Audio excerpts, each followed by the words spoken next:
ನಮಸ್ಕಾರಗಳು.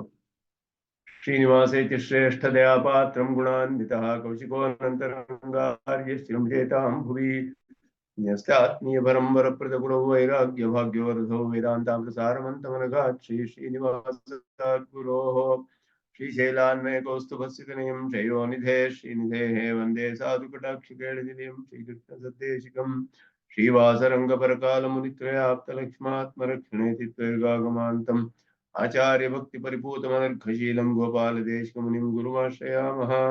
नारायणाख्येतिराजपदाब्जभृङ्ग श्रीवास योगी गुरुणार्पितभारमीशे भक्त्यादिपूर्णवरदारि कृपात्तजिह्नं श्री श्रीनिवासमुनिवर्यमहं प्रपद्ये। श्रीनारायण योगीन्द्र वरदारि कृपाश्रयं रङ्गेशपादवनितं श्रीनिवासमुनिं भजे। श्रीकृष्ण ब्रह्मतंत्रोत्तम गुरु करुणावाप्य चक्रांकभाष्यं वैराग्याचारवार्धो वर्धपदमुखे लक्ष्मणेऽन्यस्तभारम् श्रीवागीशात्ततुर्यं षडर्पयतिराड्वेदचूडार्यमूर्तिं नूत्नं श्रीरङ्गनाथं कलिर्पुमनघं ब्रह्मतन्त्रं श्रयामः। श्रीतुरगवदनपादु सन्ततपरिचरणमात्र परमार्थः जेतु श्रीमान् अभिनवरङ्गेन्द्र ब्रह्मतन्त्रपरकालः श्रीमान् वेङ्कटनाथार्य कवितार्किककेसरी वेदान्ताचार्यवर्यो मे सन्निधत्तां सदा हृदि यो नित्यमच्युतपदाम्बुजयुग्मरुक्मं व्यामोहतस्फटितराणिनाय मेने अस्मद्गुरोर्भगवतोऽस्तिदेकसिन्धो रामानुजस्य चरणौ शरणं प्रपद्ये। यतीन्द्रकृतभाष्यार्थाय व्याख्यानेन दर्शिताः परं सुदर्शनार्यं तं वन्दे कूरकुलाधिपं वरदं दुरदाद्रीशं श्रीनिधिं करुणानिधिं शरण्यं शरणं यामि प्रणतार्तिहरं हरिं बहिरन्तस्तमश्छेदी ज्योतिर्वन्दे सुदर्शनं येना व्याहतसङ्कल्पं वस्तुलक्ष्मीधरं विदुः सम्यं न्यायकलापेन महता भारतेन च उपबृंहितवेदाय नमो व्यासाय विष्णवे तस्मै रामानुजाय ध्याय नमः परमयोगिने श्रुतिस्मृतिसूत्राणामन्तर्ज्युरमशीषमुत् वन्देऽहं वरदार्यं तं वत्साभिजनभूषणं भाष्यामृतप्रदानाद्यः सञ्जीवयति मामपि प्रपद्ये प्रणवाकारं भाष्यं रङ्गमिवा परम्परस्य ब्रह्मणो यत्र शेषित्वं स्फुटमीक्ष्यते अत्यन्तेषु श्रुतं भाष्ये मतं ध्यातं मृतं भुजे लक्ष्मीपतिं प्रपद्येऽहं दृष्टं श्रीरङ्गधामनि प्रमाणञ्च प्रमेयञ्च प्रमातारश्च सात्विकाः जयन्तु क्षिपितारिष्टं सह सर्वत्र सर्वदा अविस्तृता सुगम्भीरा रामानुजमुनेर्गिरः दर्शयन्तु प्रसादेन संभावमखिलं दृढं श्रीरङ्गेशाज्ञालब्धव्याससंख्यं सुदर्शनं वाचा विजयिनः पुत्रं भाष्यभक्तिरिचूचरत् गुरुभ्योऽर्थशब्दैः तत्प्रयुक्तैश्च योजितः सौकर्याय बुभुत्सूनां सङ्कलय्य प्रकाश्यते कृत्स्नं वेत्ति भाष्यार्थं श्रुतांश स्थिते कृतीयाढ्यैकाकणिके वैशानोपेक्ष्या भाष्यवित्तमैः भाष्यं चेद्व्यरुणोत्संयतिर्व्याख्यानवाचां तथा गाम्भीर्यादनवस्थितिर्मितमतिः दूरे जनसद्गिरां द्रष्टव्यः कथमीश्वरः सैन्यः प्रत्यक्षरूपो दृशां तद्भाष्यं स च भाष्यकृते स च हरिः सम्यक् प्रसीदन्तु नः। ॐ शन्नो मित्रशं वरुणः शन्नो भवत्वर्यमा शन्न इन्द्रो बृहस्पतिः शन्नो विष्णुरुक्रमः नमो ब्रह्मणे नमस्ते वायो त्वमेव प्रत्यक्षं ब्रह्मासि त्वमेव प्रत्यक्षं ब्रह्म वदिष्यामि ऋतं वदिष्यामि सत्यं वदिष्यामि तन्मामवतु तद्भक्तारमवतु अवतु मां भवतु भक्तारम्। ॐ शान्ति शान्ति शान्तिः। अखिल भुवन जन्मस्ते भंगादिलीले वितभूतव्रातरक्षेकदीक्षे श्रुतिशिरसि विदीप्ते ब्रह्मणि श्रीनिवासे भवतु मम परस्मिन् शेमुषी भक्तिरूपा पाराशर्यवचः सुधामपरिषद्दुग्धाब्धिमध्योद्धृतां संसाराग्निविदीपनं व्यपकृत प्राणात्मसञ्जीविनीं पूर्वाचार्यसुरक्षितां बहुमतिव्याघातदूरस्थितामानीतां निजाक्षरैः सुमनसो भौमाप्यवन्त्वन्वागम्। जय राम।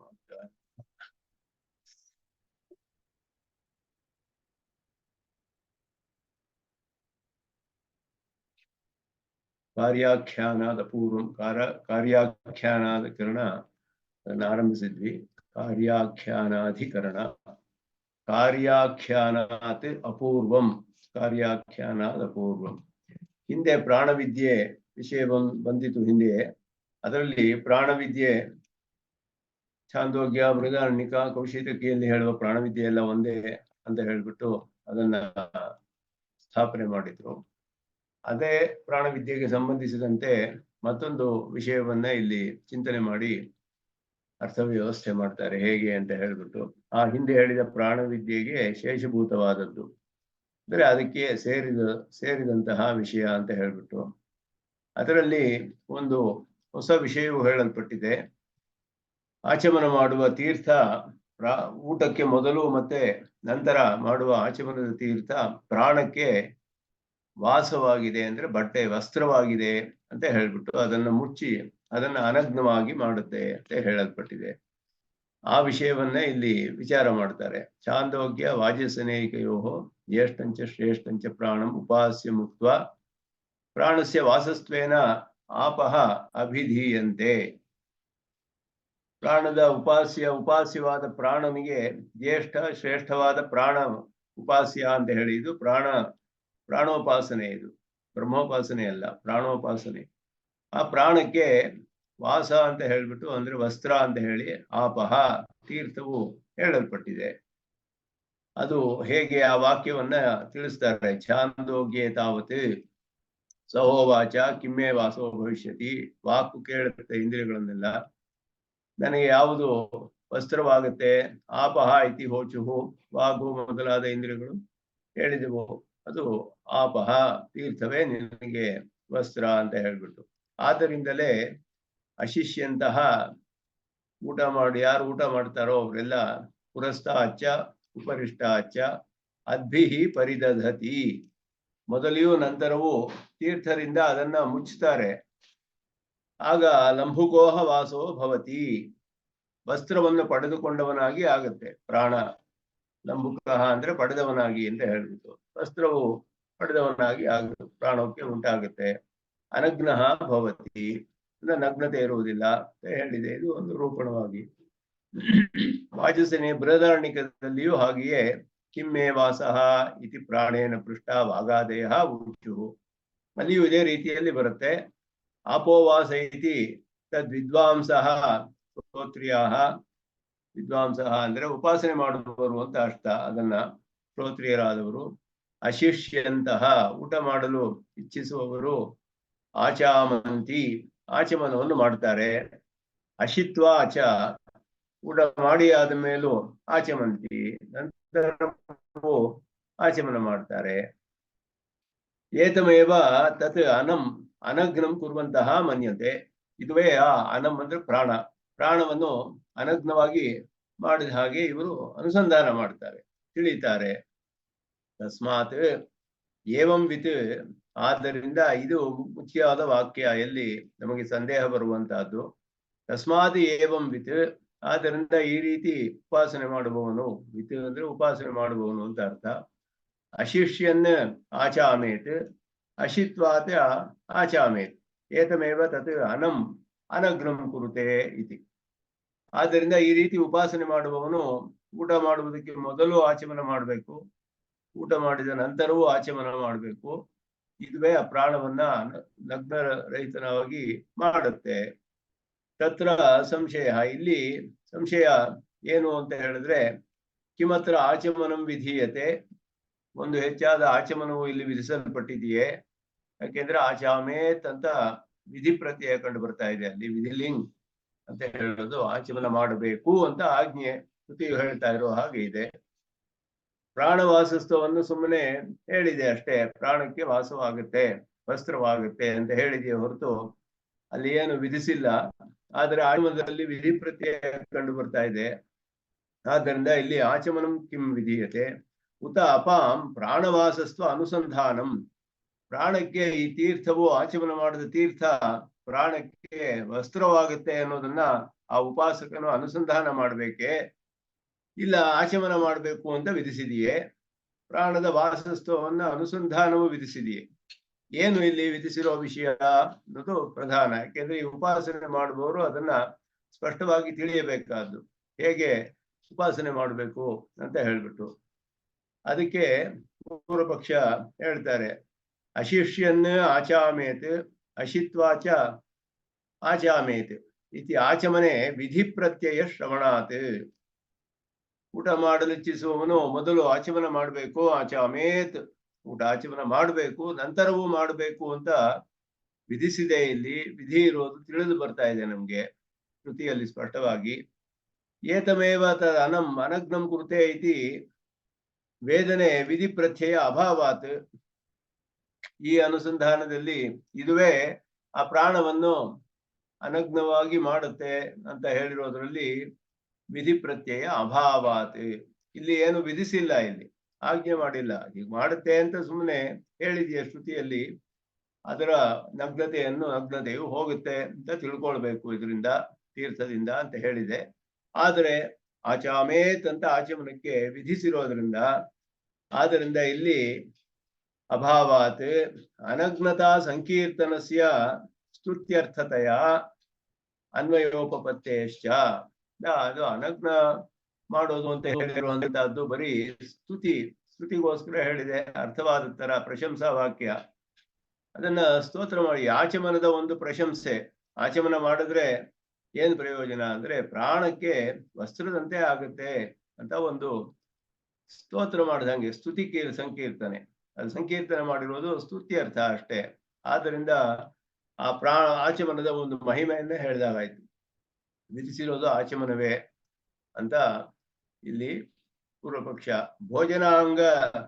ಭೋಜನಾಂಗಸ್ಯ ಆಚಮನಸ್ಯ ಸ್ಮೃತ್ಯಾಚಾರ ಪ್ರಾಪ್ತತ್ವೇನ ವಿಧಿ ಪ್ರತ್ಯಯ ಬಲಾತ್ ಪ್ರಾಣವಿದ್ಯಾಂಗಂ ಆಚಮನಾಂತರಂ ವಿಧೀಯತೆ.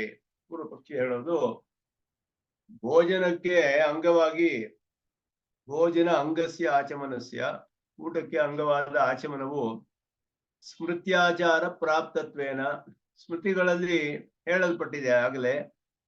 ಆದ್ದರಿಂದ ಅದು ಬೇರೆ ವಿಷಯ. ಭೋಜನವಾದ ಮೇಲೆ ಮೊದಲು ಆಚಮನ ಮಾಡೋದು ಸ್ಮೃತಿಯಲ್ಲಿ ಹೇಳಿರೋದ್ರಿಂದ ಇಲ್ಲಿ ಬೇರೆ ಒಂದು ವಿಧಿ ಹೊಸದಾಗಿ ಕಂಡು ಬರ್ತಾ ಇರೋದ್ರಿಂದ ವಿಧಿ ಪ್ರತ್ಯಯ ಬಲಾತ್ ಪ್ರಾಣವಿದ್ಯಾಂಗಂ ಆಚಮನಾಂತರಂ ವಿಧೀಯತೆ. ಪ್ರಾಣವಿದ್ಯೆಗೆ ಅಂಗವಾಗಿ ಇನ್ನೊಂದು ಆಚಮನವು ಇಲ್ಲಿ ವಿಧಿಸಲ್ಪಟ್ಟಿದೆ. ಆದ್ದರಿಂದ 2 ಆಚಮನ ಮಾಡಬೇಕು ಅಂತ ಆಗುತ್ತೆ ಅವಾಗ. ಪ್ರಾಣವಿದ್ಯಾನಿಷ್ಠನು, ಸಾಮಾನ್ಯವಾಗಿ ಭೋಜನ ಮಾಡುವವನು ಪ್ರಾಣವಿದ್ಯಾನಿಷ್ಠನಲ್ಲದವನು ಸ್ಮೃತ್ಯಾಚಾರ ಪ್ರಾಪ್ತವಾದ್ದರಿಂದಲೇ ಆಚಮನವನ್ನು ಮಾಡ್ತಾನೆ. ಪ್ರಾಣವಿದ್ಯಾನಿಷ್ಠನಿಗೆ ಇಲ್ಲಿ ಆಚಾಮೇತ್ ಅಂತ ವಿಧಿ ಇರೋದ್ರಿಂದ ಇವನಿಗೆ ಮತ್ತೊಂದು ಆಚಮನವು ಹೇಳಲ್ಪಟ್ಟಿದೆ. ಅದರಿಂದ ಅವನಿಗೆ ಪ್ರಾಣಕ್ಕೆ ವಾಸಸ್ತ್ವ ಅಂತ ಹೇಳಿರೋದ್ರಿಂದ ಇದು ಪ್ರಾಣವಿದ್ಯಾನಿಷ್ಠನಿಗೆ ಅಂಗವಾಗಿ ಇನ್ನೊಂದು ಆಚಮನವು ಹೇಳಲ್ಪಟ್ಟಿದೆ ಅಂತ ಹೇಳೋದು ಪೂರ್ವಪಕ್ಷ ಇಲ್ಲಿ ಪ್ರಾಪ್ತವಾಗುತ್ತೆ. ಇತಿ ಪ್ರಾಪ್ತೆ ಬ್ರೂಮಃ. ಅದಕ್ಕೆ ಉತ್ತರವನ್ನು ಇಲ್ಲಿ ಕೊಡುವಾಗ ಆಚಮನೀಯಾನಾಂ ಅಪಾಂ ಪ್ರಾಣಸ್ಯ ವಾಸಸ್ತ್ವಾನುಸಂಧಾನಮೇವ ಇಹ ಅಪೂರ್ವಂ ಅಪ್ರಾಪ್ತಂ ವಿಧೀಯತೆ. ಸೂತ್ರಕಾರರು ಹೇಳ್ತಾರೆ, ಅದನ್ನ ಸಿದ್ಧಾಂತವನ್ನು ಹೇಳಿದ್ಬಿಟ್ರು. ಕಾರ್ಯಾಖ್ಯಾನಾತ್. ಕಾರ್ಯ ಅಂದ್ರೆ ಹೊಸದಾಗಿ ಇರೋದು, ಅಪ್ರಾಪ್ತವಾದದ್ದು ಅಂತ ಅರ್ಥ. ಉಂಟಾಗಬೇಕಾ ಅಂತ, ಅದು ಉತ್ಪನ್ನವಾಗೋದು ಕಾರ್ಯ, ಕಾರಣದಿಂದ ಉತ್ಪನ್ನವಾಗೋದು ಕಾರ್ಯ. ಅದರಿಂದ ಅಪ್ರಾಪ್ತ ಅನ್ನುವ ಅರ್ಥ ತಗೊಳ್ತಾರೆ ಇಲ್ಲಿ. ಅಪ್ರಾಪ್ತವಾದದ್ದು ಹೇಳಲ್ಪಟ್ಟಿರೋದ್ರಿಂದ ಕಾರ್ಯ ಆಖ್ಯಾನಾತ್ ಅಪೂರ್ವಂ, ಅದು ಅಪೂರ್ವ ಅಂತ ತಿಳಿದು ಬೇರೆ ಎಲ್ಲಿಯೂ ನಮಗೂ ಈ ವಿಷಯ ತಿಳಿದು ಬಂದಿಲ್ಲ. ಇಲ್ಲಿಯೇ ತಿಳಿಯೋದ್ರಿಂದ ಇಲ್ಲಿ ವಿಧಿ ಅಂತ ನಾವು ತಿಳಿದುಕೊಳ್ಬೇಕು ಅನ್ನೋದು ಪೂರ್ವಮೀಮಾಂಸಾ ಶಾಸ್ತ್ರದಲ್ಲಿ ಈ ನ್ಯಾಯಗಳನ್ನೆಲ್ಲ ಹೇಳ್ತಾರೆ. ಅಪೂರ್ವವಾದ ವಿಷಯಗಳನ್ನು ಹೇಳುವಾಗ ವಿಧಿ ಅಂತ ನಾವು ತಿಳಿಯಬೇಕು. ಶ್ರುತಿಯಲ್ಲಿ ನೇರವಾಗಿ ವಿಧಿ ಪ್ರತ್ಯಯ ಇಲ್ಲದೆ ಇರಬಹುದು, ಎಷ್ಟೋ ಕಡೆ ವಿಧಿ ಪ್ರತ್ಯಯ ಇಲ್ಲದೆ ಇರಬಹುದು ಶ್ರುತಿಗಳಲ್ಲಿ. ಆದರೂ ನಮಗೆ ಬೇರೆ ಪ್ರಮಾಣಗಳಿಂದ ಬೇರೆ ಕಡೆಗಳಲ್ಲಿ ತಿಳಿದು ಬರದೇ ಇರುವಂತಹ ವಿಷಯವನ್ನ ಶ್ರುತಿಯಲ್ಲಿ ನಾವು ತಿಳಿದಾಗ ಅದಕ್ಕೆ ವಿಧಿಯಲ್ಲಿ ಇದೆ ಅಂತ ನಾವು ತಿಳ್ಕೊಳ್ಬೇಕಾದ್ದು. ಅಲ್ಲಿ ವಿಧಿಯನ್ನ ಸ್ವೀಕಾರ ಮಾಡಬೇಕು ಅನ್ನೋದು ಒಂದು ನ್ಯಾಯ. ಅದು ಅನೇಕ ಕಡೆ ಬರುತ್ತೆ ಆ ರೀತಿ. ಅನೇಕ ವಾಕ್ಯಗಳಲ್ಲಿ ವಿಧಿಯು ಹೇಳಲ್ಪಟ್ಟಿದೆ ಆ ರೀತಿಯಲ್ಲಿ. ಸ್ಪಷ್ಟವಾಗಿ ಹೇಳದೆ ಹೋದ್ರು ವಿಧಿ ಪ್ರತ್ಯಯ ಇಲ್ಲದೆ ಹೋದ್ರು ವಿಧಿ ಅಂತ ಸ್ವೀಕಾರ ಮಾಡಿರೋದು ಅನೇಕ ಪ್ರಮಾಣಗಳಿದೆ ಅದಕ್ಕೆ ಶ್ರುತಿಯಲ್ಲಿ. ಅದನ್ನ ಇಲ್ಲಿ ಹೇಳ್ತಾ ಇದ್ದಾರೆ. ಕಾರ್ಯಾಖ್ಯಾನಾತ್ ಅಪ್ರಾಪ್ತ ಆಖ್ಯಾನಾತ್. ಆಖ್ಯಾನ ಅಂದ್ರೆ ತಿಳಿಸೋದು ಅಂತ, ಹೇಳೋದು ಅಂತ ಅರ್ಥ. ಅಪ್ರಾಪ್ತವಾದದ್ದನ್ನ ಇಲ್ಲಿ ತಿಳಿಸ್ತಾ ಇರೋದ್ರಿಂದ ಅಪ್ರಾಪ್ತ ಆಖ್ಯಾನೆ ಶಬ್ದಸ್ಯ ಅರ್ಥವತ್ವಾತ್ ಇತ್ಯರ್ಥ. ನಮಗೆ ಇದುವರೆಗೂ ತಿಳಿದೇ ಇರೋದನ್ನ ಹೇಳಿದ್ರೆ ಅದಕ್ಕೆ ಶಬ್ದಕ್ಕೆ ಪ್ರಯೋಜನವಿರುತ್ತೆ. ಶಬ್ದ ಪ್ರಮಾಣ ಏನು ಅಂದ್ರೆ ಅಪ್ರಾಪ್ತೇತು ಅರ್ಥೇ ಅಪ್ರಾಪ್ತೇತು ಶಾಸ್ತ್ರಂ ಅರ್ಥವತ್ ಅಂತ ನ್ಯಾಯ. ಅಪ್ರಾಪ್ತೇ ಶಾಸ್ತ್ರಂ ಅರ್ಥವತ್. ಶಾಸ್ತ್ರ ನಮಗೆ ತಿಳಿದಿರೋ ವಿಷಯವನ್ನೇ ಶಾಸ್ತ್ರ ಹೇಳಬೇಕಾಗಿಲ್ಲ. ಶಾಸ್ತ್ರದಿಂದ ನಮಗೆ ತಿಳಿದೇ ಇರುವ ವಿಷಯಗಳನ್ನ ತಿಳಿಸೋದೇ ಶಾಸ್ತ್ರದಲ್ಲಿ ಪ್ರಯೋಜನ ಇರೋದು. ಶಾಸ್ತ್ರ ಪ್ರಯೋಜನ ಏನು? ನಮ್ಗೆ ವೇದವನ್ನು ಯಾಕೆ ತಿಳಿಬೇಕು ಅಂತ ಹೇಳಿದ್ರೆ, ಬೇರೆ ಪ್ರಮಾಣಗಳಿಂದ ತಿಳಿದೇ ಇರುವ ವಿಷಯಗಳನ್ನ ತಿಳಿಸುತ್ತೆ ವೇದ. ಅದರಿಂದಲೇ ಅದಕ್ಕೆ ಪ್ರಯೋಜನವಿದೆ. ವೇದಕ್ಕೆ ಅಪ್ರಾಪ್ತೇತು ಶಾಸ್ತ್ರಂ ಅರ್ಥವತ್ ನ್ಯಾಯ. ತಿಳಿದೇ ಇರುವ ವಿಷಯವನ್ನ ತಿಳಿದೋದ್ರಿಂದ ಅರ್ಥವತ್ ಅಂದ್ರೆ ಪ್ರಯೋಜನವನ್ನು ಹೊಂದಿರುವುದಾಗಿದೆ ಅಂತ ಅರ್ಥ.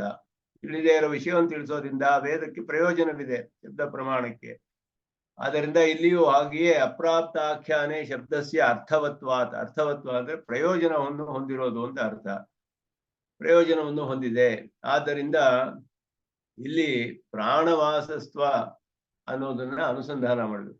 ತೀರ್ಥವು ಪ್ರಾಣಕ್ಕೆ ವಸ್ತ್ರವಾಗಿದೆ ಅನ್ನೋದನ್ನ ಈ ಪ್ರಾಣ ವಿದ್ಯಾನಿಷ್ಠನು ಅನುಸಂಧಾನ ಮಾಡಬೇಕು ಅನ್ನೋದು ವಿಧಿ ಇಲ್ಲಿ. ಹೊರತು ಈ ಆಚಮನ ಮಾಡೋದು ವಿಧಿಯಲ್ಲ. ಯಾಕೆಂದ್ರೆ ಅದು ಸ್ಮೃತ್ಯಾಚಾರದಿಂದಲೇ ಪ್ರಾಪ್ತವಾಗ್ಬಿಟ್ಟಿದೆ. ಅಪ್ರಾಪ್ತವಾಗಿರೋದು ಪ್ರಾಣವಾಸಸ್ತ್ವ ಅನ್ನುವ ವಿಷಯ ನಮಗೆ ಬೇರೆ ಎಲ್ಲಿಯೂ ತಿಳಿದು ಬರೋದಿಲ್ಲ. ಇಲ್ಲಿಯೇ ತಿಳಿದು ಬರೋದ್ರಿಂದ ಅದು ಅಪೂರ್ವವಾದ ವಿಷಯ. ಅದನ್ನ ಇಲ್ಲಿ ವಿಧಿಸಲ್ಪಟ್ಟಿದೆ ಅನ್ನೋದು ಸ್ನಾತ್ವ ಭುಂಜಿತ ಅನ್ನೋದು ಹಾಗೆ ಅದನ್ನ ಉದಾಹರಣೆ ಕೊಡ್ತಾರೆ ಇಲ್ಲಿ ಸೂತ ಪ್ರಕಾಶಿಕೆಯಲ್ಲಿ.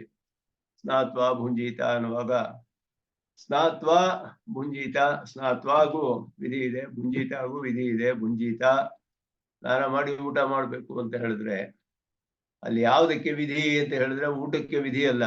ಭುಂಜಿತ ಅನ್ನೋದು ವಿಧಿ ಪ್ರತ್ಯಯ ಇದ್ರು ಅಲ್ಲಿ ವಿಧಿ ಇಲ್ಲ ಅದಕ್ಕೆ. ಯಾಕೆ ಅಂದ್ರೆ ಹಸುವಾದ್ರೆ ಅವನು ತಾನೇ ಊಟ ಮಾಡ್ತಾನೆ, ಅದು ವಿಧಿಸ್ಬೇಕಾಗಿಲ್ಲ ಶಾಸ್ತ್ರ. ಅದು ಪ್ರಾಪ್ತವಾದದ್ದೇ, ಅಪ್ರಾಪ್ತವಾದದ್ದಲ್ಲ. ಅಲ್ಲಿ ಸ್ನಾನ ಮಾಡಿ ಊಟ ಮಾಡ್ಬೇಕು ಅನ್ನೋದು ಅಪ್ರಾಪ್ತ. ಅದರಿಂದ ಅಲ್ಲಿ ಸ್ನಾನಕ್ಕೆ ವಿಧಿ, ಭೋಜನಕ್ಕೆ ವಿಧಿ ಅಲ್ಲ. ಆ ರೀತಿಯಲ್ಲಿಯೇ ಎಲ್ಲಿ ವಿಧಿಯನ್ನ ಹೇಗೆ ನಾವು ಅರ್ಥ ಮಾಡ್ಕೊಳ್ಬೇಕು ಅನ್ನೋದು ಶ್ರುತಿಗಳಲ್ಲಿ ಅನೇಕ ನ್ಯಾಯಗಳಿಂದ ನಿರ್ಧಾರ ಮಾಡ್ಬೇಕಾಗುತ್ತೆ. ಅದನ್ನ ಇಲ್ಲಿ ವಿವರಿಸ್ತಾರೆ. ಇದು ಏತದುಕ್ತಂ ಭವತಿ ಅನ್ನೋದು ಭಾಷ್ಯಕಾರರ ಒಂದು ವಿಶಿಷ್ಟವಾದ ಶೈಲಿ. ಪ್ರಾಪ್ತಾಖ್ಯಾನೆ ಶಬ್ದಸ್ಯ ಅರ್ಥವತ್ವಾತ್ ಅಂತ ಹೇಳಿದ್ದನ್ನ ವಿವರಿಸ್ತಾರೆ. ಈಗ ಅಂದ್ರೆ ಈಗ ಹೇಳ್ದಾಗಾಯ್ತು ಅಂತ ಹೇಳ್ಬಿಟ್ಟು ವಿವರಣೆ ಮಾಡ್ತಾರೆ ಅದನ್ನ. ಕಿಮ್ಮೇ ವಾಸಃ ಪ್ರಶ್ನೆ ಕೇಳಿದಾಗ ಆಪೋವಾಸಃ ಅದ್ಭಿಹಿ ಪರಿದಧತಿ, ತೀರ್ಥಗಳಿಂದ ಮುಚ್ಚುತ್ತಾನೆ. ಏತಮೇವ ತದ್ ಅನಗ್ನಂ ಕುರುತೆ, ಇದುವೇ ಆ ಪ್ರಾಣವನ್ನು ನಗ್ನರಹಿತನಾದ ಹಾಗೆ ಮಾಡುತ್ತೆ. ಇತಿ ಉಪಕ್ರಮ ಉಪಸಂಹಾರಯೋ ವಾಕ್ಯಸ್ಯ, ಆರಂಭದಲ್ಲಿ ಬಂದಿದ್ದು ಉಪಕ್ರಮ ಇಲ್ಲಿ ಕಿಮ್ಮೇ ವಾಸಃ ಅಂತ ಆರಂಭಿಸಿದ್ದು ವಿಷಯದಲ್ಲಿ. ಈ ಪ್ರಕರಣಕ್ಕೆ ಉಪಕ್ರಮ ಅಂದ್ರೆ ಆರಂಭ. ಕಿಮ್ಮೇ ವಾಸಃ, ಯಾವುದು ನನಗೆ ವಸ್ತ್ರವಾಗುತ್ತೆ ಅನ್ನುವುದಲ್ಲೇ ಆರಂಭಿಸಿದೆ ಇದು. ಕಡೆಯಲ್ಲಿ ಕೂಡ ಉಪಸಂಹಾರದಲ್ಲಿ ಏತಮೇವ ತದನಂ ಅನಗ್ನಂ ಕುರುತೆ ಅದ್ಭಿಹಿ ಪರಿದಧತಿ, ಇದೆಲ್ಲ ಬಂದು ಉಪಕ್ರಮ ಉಪಸಂಹಾರ ವಾಕ್ಯಗಳಲ್ಲಿ ಅಪಾಂ ಪ್ರಾಣವಾಸೋ ದೃಷ್ಟಿ ಪರತ್ವ ಪ್ರತೀತೇಹೇ.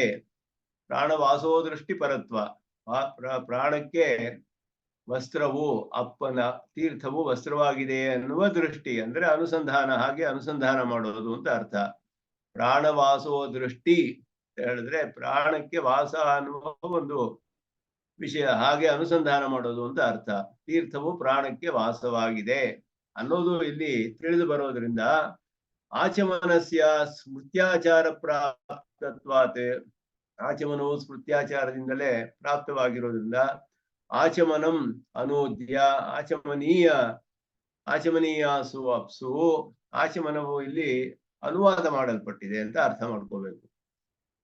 ಆಚಮನು ಅನುವಾದ ಮಾಡಲ್ಪಟ್ಟಿದೆ ಅಂತ ಹೇಳಿದ್ರೆ ಅದು ರೀಸ್ಟೇಟ್ಮೆಂಟ್ ಅಂತ ತಗೋಬೇಕು. ವಿಧಿ ಪ್ರತ್ಯಯವಿದ್ದರೂ ಇಲ್ಲಿ ಅನುವಾದ ಅನ್ನುವ ವಿಷಯದಲ್ಲಿ ತೆಗೆದುಕೊಂಡು ಅದು ಮತ್ತೊನ್ನೆ ಹೇಳ್ಬೇಕಾಗಿಲ್ಲ. ಆ ತೀರ್ಥವೇ ಆಚಮನ ಮಾಡುವ ತೀರ್ಥವೇ ಇದಕ್ಕೆ ವಾಸವಾಗುತ್ತೆ. ಆಚಮನವನ್ನ ಮತ್ತೆ ತಿಳಿಸ್ಬೇಕಾಗಿಲ್ಲ, ಮೊದಲೇ ತಿಳಿದಿರುವ ಆಚಮನವನ್ನ ಮತ್ತೆ ತಿಳಿಸ್ಬೇಕಾಗಿಲ್ಲ. ಆದ್ದರಿಂದ ಆಚಮನೀಯಾಸು ಅಪ್ಸು, ಆಚಮನ ಮಾಡಲ್ಪಡುವಂತಹ ಆ ತೀರ್ಥವು ಪ್ರಾಣವಾಸೋ ದೃಷ್ಟಿ ತರತ್ವ ಪ್ರತೀತೆ ಆಚಮನಸ್ಯ ಸ್ಮೃತ್ಯಾಚಾರ ಪ್ರಾಪ್ತತ್ವಾತ್ ಆಚಮನಂ ಅನೂದ್ಯ ಆಚಮನೀಯಾಸು ಅಪ್ಸು ಪ್ರಾಣವಾಸಸ್ತು ಅನುಸಂಧಾನಂ ವಿಧೀಯತೆ. ರಿಪೀಟ್ ಆಗಿದೆ. ಆಚಮನೀಯಾಸು ಅಪ್ಸು ಪ್ರಾಣವಾಸಸ್ತ್ವ ಅನುಸಂಧಾನಂ ವಿಧೀಯತೆ. ಆಚಮನ ಮಾಡಲ್ಪಡುವಂತಹ ತೀರ್ಥಗಳು ಪ್ರಾಣಕ್ಕೆ ವಸ್ತ್ರವಾಗಿದೆ ಅನ್ನೋದನ್ನ ಅನುಸಂಧಾನ ಮಾಡಬೇಕು ಅನ್ನೋದೇ ಇಲ್ಲಿ ವಿಧಿ ಅನ್ನೋದನ್ನ ನಿಶ್ಚಯ ಮಾಡ್ತಾರೆ.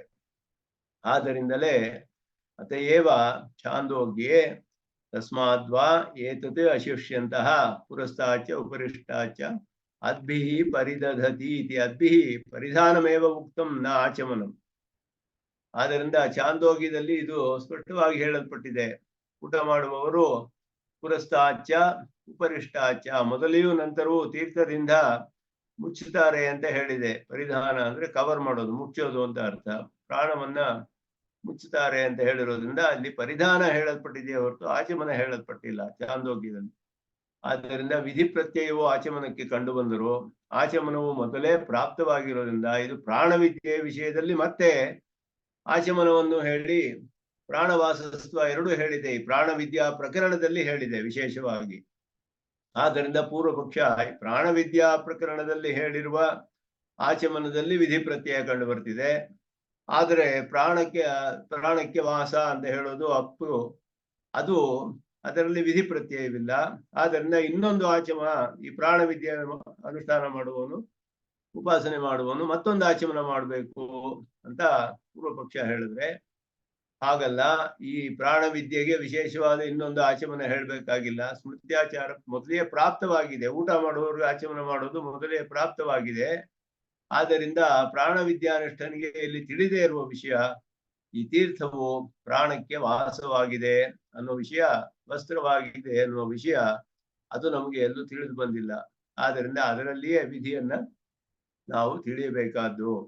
ಆ ರೀತಿ ಅನುಸಂಧಾನ ಮಾಡಬೇಕು ಅಂತ ಅರ್ಥ. ಅನುಸಂಧಾನ ಮಾಡಬೇಕು ಅಂತ ಅಂದ್ರೆ ಛಾಂದೋಗ್ಯದಲ್ಲಿ ಅದು ಇನ್ನು ಸ್ಪಷ್ಟವಾಗಿ ನಮಗೆ ತಿಳಿದು ಬರುತ್ತೆ. ಅಲ್ಲಿ ಊಟ ಮಾಡುವವರಿಗೆ ಮೊದಲೆಯೂ ನಂತರವೂ ಪ್ರಾಣವನ್ನ ಮುಚ್ಚುತ್ತಾರೆ ಅಂತ ಹೇಳಿರೋದ್ರಿಂದ ಇಲ್ಲಿ ಪರಿಧಾನವೇ ಹೇಳಲ್ಪಟ್ಟಿದೆ ಹೊರತು ಆಚಮನವು ಹೇಳಲ್ಪಟ್ಟಿಲ್ಲ ಛಾಂದೋಗ್ಯದಲ್ಲಿ. ಅದರಿಂದಲೂ ಕೂಡ ಇದುವೇ ಸರಿಯಾದ ಅರ್ಥ ಅನ್ನೋದು ನಮಗೆ ದೃಢವಾಗುತ್ತೆ ಅಂತ ಹೇಳಿ ಪ್ರಾಣವಿದ್ಯೆಯ ಮಿಕ್ಕ ಒಂದು ಭಾಗವನ್ನ ಹಿಂದೆ ವಿಚಾರ ಮಾಡಿದ ಭಾಗವನ್ನ ಇಲ್ಲಿ ಮಾಡಿದ್ರು. ನಂತರ ಮತ್ತೊಂದು ವಿದ್ಯೆ ಶಾಂಡಿಲ್ಯ ವಿದ್ಯೆ ಅನ್ನುವ ವಿಷಯವನ್ನ ಮುಂದೆ ವಿಚಾರ ಮಾಡ್ತಾರೆ. ಸಮಾನಾಧಿಕರಣಂ ಅಂತ ಹೇಳಿ ಒಂದೊಂದರಲ್ಲಿಯೂ ಒಂದೊಂದು ಅನೇಕ ವಿದ್ಯೆಗಳ ವಿಷಯ ಎಲ್ಲೆಲ್ಲಿ ನಮಗೆ ಸಂಶಯ ಬರುವ ಹಾಗಿದೆಯೋ ಅಲ್ಲೆಲ್ಲ ಅನೇಕ ಕಡೆ ಕಂಡು ಬರುವಂತಹ ವಿದ್ಯೆಗಳು, ಅದರಲ್ಲಿ ಹೆಸರು ಒಂದೇ ಇರಬಹುದು, ರೂಪ ಒಂದೇ ಇರಬಹುದು, ಈ ರೀತಿ ಎಲ್ಲ ಬೇರೆ ಬೇರೆ ಆಗಿರಬಹುದು. ಇದೆಲ್ಲ ಉಪಸಂಹಾರ ಮಾಡಬಾರ್ದೆ ಆ ವಿಷಯವನ್ನೆಲ್ಲ ಇಲ್ಲಿ ತಿಳಿಸ್ತಾರೆ. ಸಮಾನ ಏವಂಚ ಅಭೇದಾತ್ ಅಂತ ಹೇಳ್ಬಿಟ್ಟು, ಸಮಾನ ಏವಂಚ ಅಭೇದಾತ್, ಸಮಾನ ಏವಂಚ ಶಾಂಡಿಲ್ಯ ವಿದ್ಯೆ ಅನ್ನೋದು ಬರುತ್ತೆ. ಛಾಂದೋಗ್ಯದಲ್ಲಿಯೂ ಬರುತ್ತೆ, ಬೃಹದಾರಣ್ಯಕದಲ್ಲಿಯೂ ಬರುತ್ತೆ. ಬೃಹದಾರಣ್ಯಕದಲ್ಲಿ ಶುಕ್ಲಯಜುರ್ವೇದದಲ್ಲಿ ಬ್ರಾಹ್ಮಣ ಅಗ್ನಿರಹಸ್ಯ ಅನ್ನುವ ಬ್ರಾಹ್ಮಣ, ಅಗ್ನಿರಹಸ್ಯ ಬ್ರಾಹ್ಮಣದಲ್ಲಿಯೂ ಕೂಡ ಅಲ್ಲಿ ಬರುತ್ತೆ. ಅಲ್ಲಿಯೇ ಎರಡು ಕಡೆ ಬರುತ್ತೆ.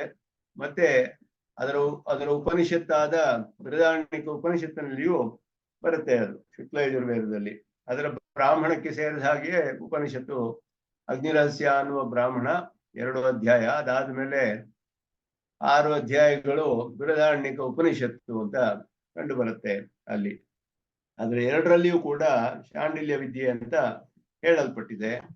ಎಲ್ಲಿ ಹೇಳಲ್ಪಟ್ಟಿರುವ ಈ ಶಾಂಡಿಲ್ಯ ವಿದ್ಯೆಯಲ್ಲಿ ಭೇದವಿದೆಯೇ ಇಲ್ಲವೇ ಅನ್ನೋದು ಇಲ್ಲಿ ವಿಚಾರ ಮಾಡುವಂತಹ ವಿಷಯ. ಇದು ಒಂದು ಸುಲಭವಾಗಿ ಒಂದು ಸಣ್ಣ ಅಧಿಕರಣ, ಅದರಲ್ಲಿ ಸ್ವಲ್ಪವೇ ವ್ಯತ್ಯಾಸವಿರೋದ್ರಿಂದ ಇದರಲ್ಲಿ ಏನು ತಿಳಿಯುತ್ತೆ ನಮ್ಗೆ ಅಂದ್ರೆ ಹೇಗೆ ವಿಷಯ ವ್ಯವಸ್ಥೆ ಮಾಡಬೇಕು, ಅದು ಯಾವ ರೀತಿ ನ್ಯಾಯಗಳನ್ನ ಉಪಯೋಗಿಸಿ ಹೇಗೆ ನಾವು ಅರ್ಥ ಮಾಡ್ಕೊಳ್ಬೇಕು ಶ್ರುತಿ ವಾಕ್ಯಗಳನ್ನ ಅನ್ನೋದು ನಮ್ಗೆ ಅನೇಕ ವಿಷಯಗಳು ಇದರ ಮೂಲಕ ತಿಳಿಯುತ್ತೆ. ಉಪಾಸನೆಯ ವಿಷಯ ನೇರವಾಗಿ ನಮ್ಗೆ ಉಪಾಸನೆ ತಿಳಿದೇ ಇದ್ರು ಕೂಡ, ತಿಳಿಬೇಕಾದದ್ದು ಬೇಡದೇ ಇದ್ರು ಕೂಡ ಇದರ ಮೂಲಕ ಹೇಗೆ ಅರ್ಥ ವ್ಯವಸ್ಥೆ ಮಾಡ್ತಾರೆ, ಶ್ರುತಿ ವಾಕ್ಯಗಳಿಗೆ ಹೇಗೆ ಅರ್ಥವನ್ನ ಮಾಡೋದು ವಿರೋಧವಿಲ್ಲದೆ ಇರುವ ಹಾಗೆ, ಆ ವಿಷಯದಲ್ಲಿ ಅನೇಕ ವಿಷಯಗಳು ತಿಳಿಯುತ್ತೆ. ಪ್ರಧಾನವಾದ ಅನೇಕ ವಿಷಯಗಳು ತಿಳಿಯುತ್ತೆ. ಬ್ರಹ್ಮನ ಸ್ವರೂಪ ನಿರೂಪಕ ಧರ್ಮಗಳು ಮೊದಲಾದೆಲ್ಲ ಆನಂದಾಧಿಕರಣದಲ್ಲಿ ಮೊದಲಾದ ಹೇಳಿದ ಹಾಗೆ ಇಲ್ಲಿ ಶಾಂಡಿಲ್ಯ ವಿದ್ಯೆಯಲ್ಲಿ 2 ಕಡೆ ಬರುವಂತಹದ್ದು ಸಮಾನವಾಗಿದೆ ಅಂತ ಹೇಳಿದೆ ಇಲ್ಲಿ. ಯಾಕೆ ಅಂದ್ರೆ ಅಭೇದವಿರೋದ್ರಿಂದ, ಭೇದವಿಲ್ಲದೆ ಇರೋದ್ರಿಂದ ಅಂತ ಹೇಳ್ಬಿಟ್ಟು. ವಾಜಸನೇಯಕ್ಕೆ ಅಂದ್ರೆ ಶುಕ್ಲಯಜುರ್ವೇದದಲ್ಲಿ ಅಗ್ನಿರಹಸ್ಯೆ ಶಾಂಡಿಲ್ಯ ವಿದ್ಯಾ ಆಮ್ನಾಥ. ಅಗ್ನಿರಹಸ್ಯ ಅನ್ನೋದು ಬ್ರಾಹ್ಮಣದ ಭಾಗ, ಶುಕ್ಲಯಜುರ್ವೇದದ ಬ್ರಾಹ್ಮಣ ಭಾಗ. ಬ್ರಾಹ್ಮಣದಲ್ಲಿ ಉಪನಿಷತ್ತು ಕೂಡ ಬ್ರಾಹ್ಮಣದ ಕಡೆಯ ಭಾಗ, ಅದು ಉಪನಿಷತ್ತು. ಅದರಿಂದ ಅದರಲ್ಲಿ ಶಾಂಡಿಲ್ಯ ವಿದ್ಯಾ, ಅಗ್ನಿರಹಸ್ಯ ಬ್ರಾಹ್ಮಣದಲ್ಲಿ ಶಾಂಡಿಲ್ಯ ವಿದ್ಯಾ ಆಮ್ನಾತ. ಸತ್ಯಂ ಬ್ರಹ್ಮೇತಿ ಉಪಾಸೀತ ಅಥ ಖಲು ಕ್ರತುಮಯೋಯಂ ಪುರುಷಃ. ಕ್ರತು ಅಂದ್ರೆ ಉಪಾಸನೆ ಅಂತ ಅರ್ಥ, ಧ್ಯಾನ ಉಪಾಸನೆ ಎನ್ನುವ ಅರ್ಥ ಬರುತ್ತೆ. ಕ್ರತುಮಯೋಯಂ ಪುರುಷಃ, ಅವನು ಯಥಾಕೃತರಸ್ಮಿನ್ ಲೋಕೆ ಪುರುಷೋ ಭವತಿ ತದಾ ಇತ ಪ್ರೇತ್ಯ ಭವತಿ. ಹೇಗೆ ಉಪಾಸನೆ ಮಾಡ್ತಾನೋ ಹಾಗೆ ಫಲವನ್ನು ಪಡೆದುಕೊಳ್ತಾನೆ ಅವನು. ಸಕ್ರತುಂ ಕುರ್ವೀತ, ಧ್ಯಾನ ಮಾಡಬೇಕು, ಉಪಾಸನೆ ಮಾಡಬೇಕು, ಇದೆಲ್ಲ ಹೇಳಲ್ಪಟ್ಟಿದೆ. ಸತ್ಯಂ ಬ್ರಹ್ಮ ಇತಿ ಉಪಾಸೀತ ಅಂತ ಆರಂಭಿಸಿ, ಸಹ ಆತ್ಮಾನಂ ಉಪಾಸೀತ ಮನೋಮಯಂ ಪ್ರಾಣಶರೀರಂ ಭಾರೂಪಂ ಸತ್ಯ ಸಂಕಲ್ಪಂ ಆಕಾಶಾತ್ಮಾನಮಿತಿ ಅಂತ ಈ ಗುಣಗಳೆಲ್ಲ ಹೇಳಲ್ಪಟ್ಟಿದೆ. ಮನೋಮಯತ್ವ, ಪ್ರಾಣ ಶರೀರತ್ವ, ಭಾರೂಪತ್ವ ಮೊದಲಾದದ್ದು. ಭಾರೂಪ ಅವನು ಮನೋಮಯ ಅಂತ ಹೇಳಿದ್ರೆ ಮನೋಮಯಂ ಆತ್ಮಾನಂ ಉಪಾಸೀತ. ಮನೋಮಯ ಅಂದ್ರೆ ಏನರ್ಥ ಅಂದ್ರೆ ಪರಬ್ರಹ್ಮನ ವಿಷಯದಲ್ಲಿ ಮನೋಮಯ ಅಂತ ಹೇಳಿದ್ರೆ ಪರಿಶುದ್ಧ ಮನೋಗ್ರಾಹ್ಯ ಅಂತ ಅರ್ಥ. ಪರಿಶುದ್ಧವಾದ ಮನಸ್ಸಿನಿಂದ ಗ್ರಹಿಸಲ್ಪಡುವವನು ಮನೋಮಯ ಅಂತ ಹೇಳಲ್ಪಟ್ಟಿದೆ. ಪರಮಾತ್ಮನಿಗೆ ಮನೋಮಯ ಅಂತ ಹೇಳೋದು ಆ ರೀತಿಯ ಅರ್ಥದಲ್ಲಿ. ಆದ್ರಿಂದ ಬರೀ ಸ್ವಾರ್ಥವಲ್ಲ, ಮನಸ್ಸು ಅಂತ ಅರ್ಥವಲ್ಲ. ಆನಂದಾಧಿಕರಣದಲ್ಲಿ ಬರುವಾಗ ಆನಂದಮಯಾಧಿಕರಣದಲ್ಲಿ ಅಲ್ಲಿ ಬಂದಿದೆ. ಅಲ್ಲಿಯೂ ಕೂಡ ಅನ್ನಮಯ, ಮನೋಮಯ, ಪ್ರಾಣಮಯ, ಮನೋಮಯ, ವಿಜ್ಞಾನಮಯ. ಅಲ್ಲಿ ಹೇಳೋ ಮನೋಮಯ ಬೇರೆ. ಅಲ್ಲಿ ಜೀವಾತ್ಮನಲ್ಲಿರುವ ಮನಸ್ಸು, ದೇಹ, ಪ್ರಾಣ, ಮನಸ್ಸು, ಜೀವಾತ್ಮ ಈ ಶರೀರದಲ್ಲಿ ಆ ವಿಷಯಗಳನ್ನೆಲ್ಲ ತಿಳಿಸುವಾಗ ಬರೋ ಮನೋಮಯ. ಇಲ್ಲಿ ಮನೋಮಯ ಅಂತ ಪರಮಾತ್ಮನ ವಿಷಯದಲ್ಲಿ ಅವನು ಮನೋಮಯನಾದವನು ಅಂತ ಹೇಳಿದ್ರೆ ಪರಿಶುದ್ಧವಾದ ಮನಸ್ಸಿನಿಂದ ಗ್ರಾಹ್ಯನಾದವನು ಅಂತ ಅರ್ಥ ಮಾಡಬೇಕು. ಅದಕ್ಕೆ ಮನೋಮಯ ಅನ್ನೋದಕ್ಕೆ. ಪ್ರಾಣ ಶರೀರಂ, ಪ್ರಾಣವನ್ನು ತನ್ನ ಶರೀರವಾಗಿ ಉಳ್ಳವನು ಅನ್ನುವ ಅರ್ಥ ಹೇಳ್ಬೋದು. ಭಾರೂಪಂ, ಪ್ರಾಣಸ್ಯ ಪ್ರಾಣ ಅಂತ ಹೇಳಲ್ಪಟ್ಟಿದೆ ಅವನಿಗೆ. ಪ್ರಕಾಶ ಸ್ವರೂಪನಾದವನು, ಸತ್ಯ ಸಂಕಲ್ಪವನು, ಆಕಾಶಾತ್ಮ, ಆಕಾಶದಂತೆ ಸ್ವಚ್ಛನಾಗಿರುವವನು, ಆಕಾಶವನ್ನು ಕೂಡ ಸೃಷ್ಟಿ ಮಾಡುವವನು. ಇದೆಲ್ಲ ಆಕಾಶಕ್ಕೂ ಆತ್ಮನಾಗಿರುವವನು. ಹೇಗೆ ಬೇಕಾದ್ರೂ ಅರ್ಥ ಮಾಡ್ಬೋದು. ಈ ಪರಮಾತ್ಮನನ್ನ ಉಪಾಸನೆ ಮಾಡಬೇಕು ಹೀಗೆ ಅಂತ ಹೇಳಲ್ಪಟ್ಟಿದೆ. ತಥಾ ತಸ್ಮಿನ್ನೇವ ಬೃಹದಾರಣ್ಯಕ್ಕೆ ಪುನರಪಿ, ಅದೇ ಬ್ರಾಹ್ಮಣದಲ್ಲಿ ಶುಕ್ಲ ಯಜುರ್ವೇದದಲ್ಲಿ ಬೃಹದಾರಣ್ಯಕ ಉಪನಿಷತ್ತಿನ ಭಾಗದಲ್ಲಿ ಪುನರಪಿ ಮತ್ತೆ ಶಾಂಡಿಲ್ಯ ವಿದ್ಯಾ ಆಮ್ನಾಯತೆ, ಮತ್ತೆಯೂ ಶಾಂಡಿಲ್ಯ ವಿದ್ಯೆ ಹೇಳಲ್ಪಟ್ಟಿದೆ. 2 ಬಾರಿ ಶಾಂಡಿಲ್ಯ ವಿದ್ಯೆ ಶುಕ್ಲ ಯಜುರ್ವೇದದಲ್ಲಿಯೇ ಕಂಡು ಬರುತ್ತೆ. ಬ್ರಾಹ್ಮಣ ಭಾಗದಲ್ಲಿ ಒಂದು, ಉಪನಿಷತ್ ಭಾಗದಲ್ಲಿ ಒಂದು.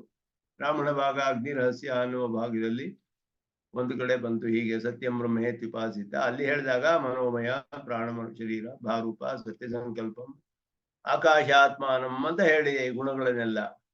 ಬೃಹದಾರಣ್ಯಕದಲ್ಲಿ ಹೇಗೆ ಹೇಳಿದೆ ಉಪನಿಷತ್ತಿನಲ್ಲಿ? ಮನೋಮಯೋಯಂ ಪುರುಷಃ ಭಾಹ ಸತ್ಯಂ ತಸ್ಮಿನ್ ಅಂತರ್ಹೃದಯೇಥ ವ್ರೀಹಿರ್ವಾಯವೋ ವಾ ಸ ಏಷ ಸರ್ವಸ್ಯ ವಶೀ ಸರ್ವಸ್ಯ ಈಶಾನಃ ಸರ್ವಸ್ಯ ಅಧಿಪತಿ ಸರ್ವಮಿದಂ ಪ್ರಶಾಸ್ತಿ ಯದಿದಂ ಕಿಂಚ. ಇಲ್ಲಿ ಬೇರೆ ಗುಣಗಳು ಹೇಳಲ್ಪಟ್ಟಿದೆ.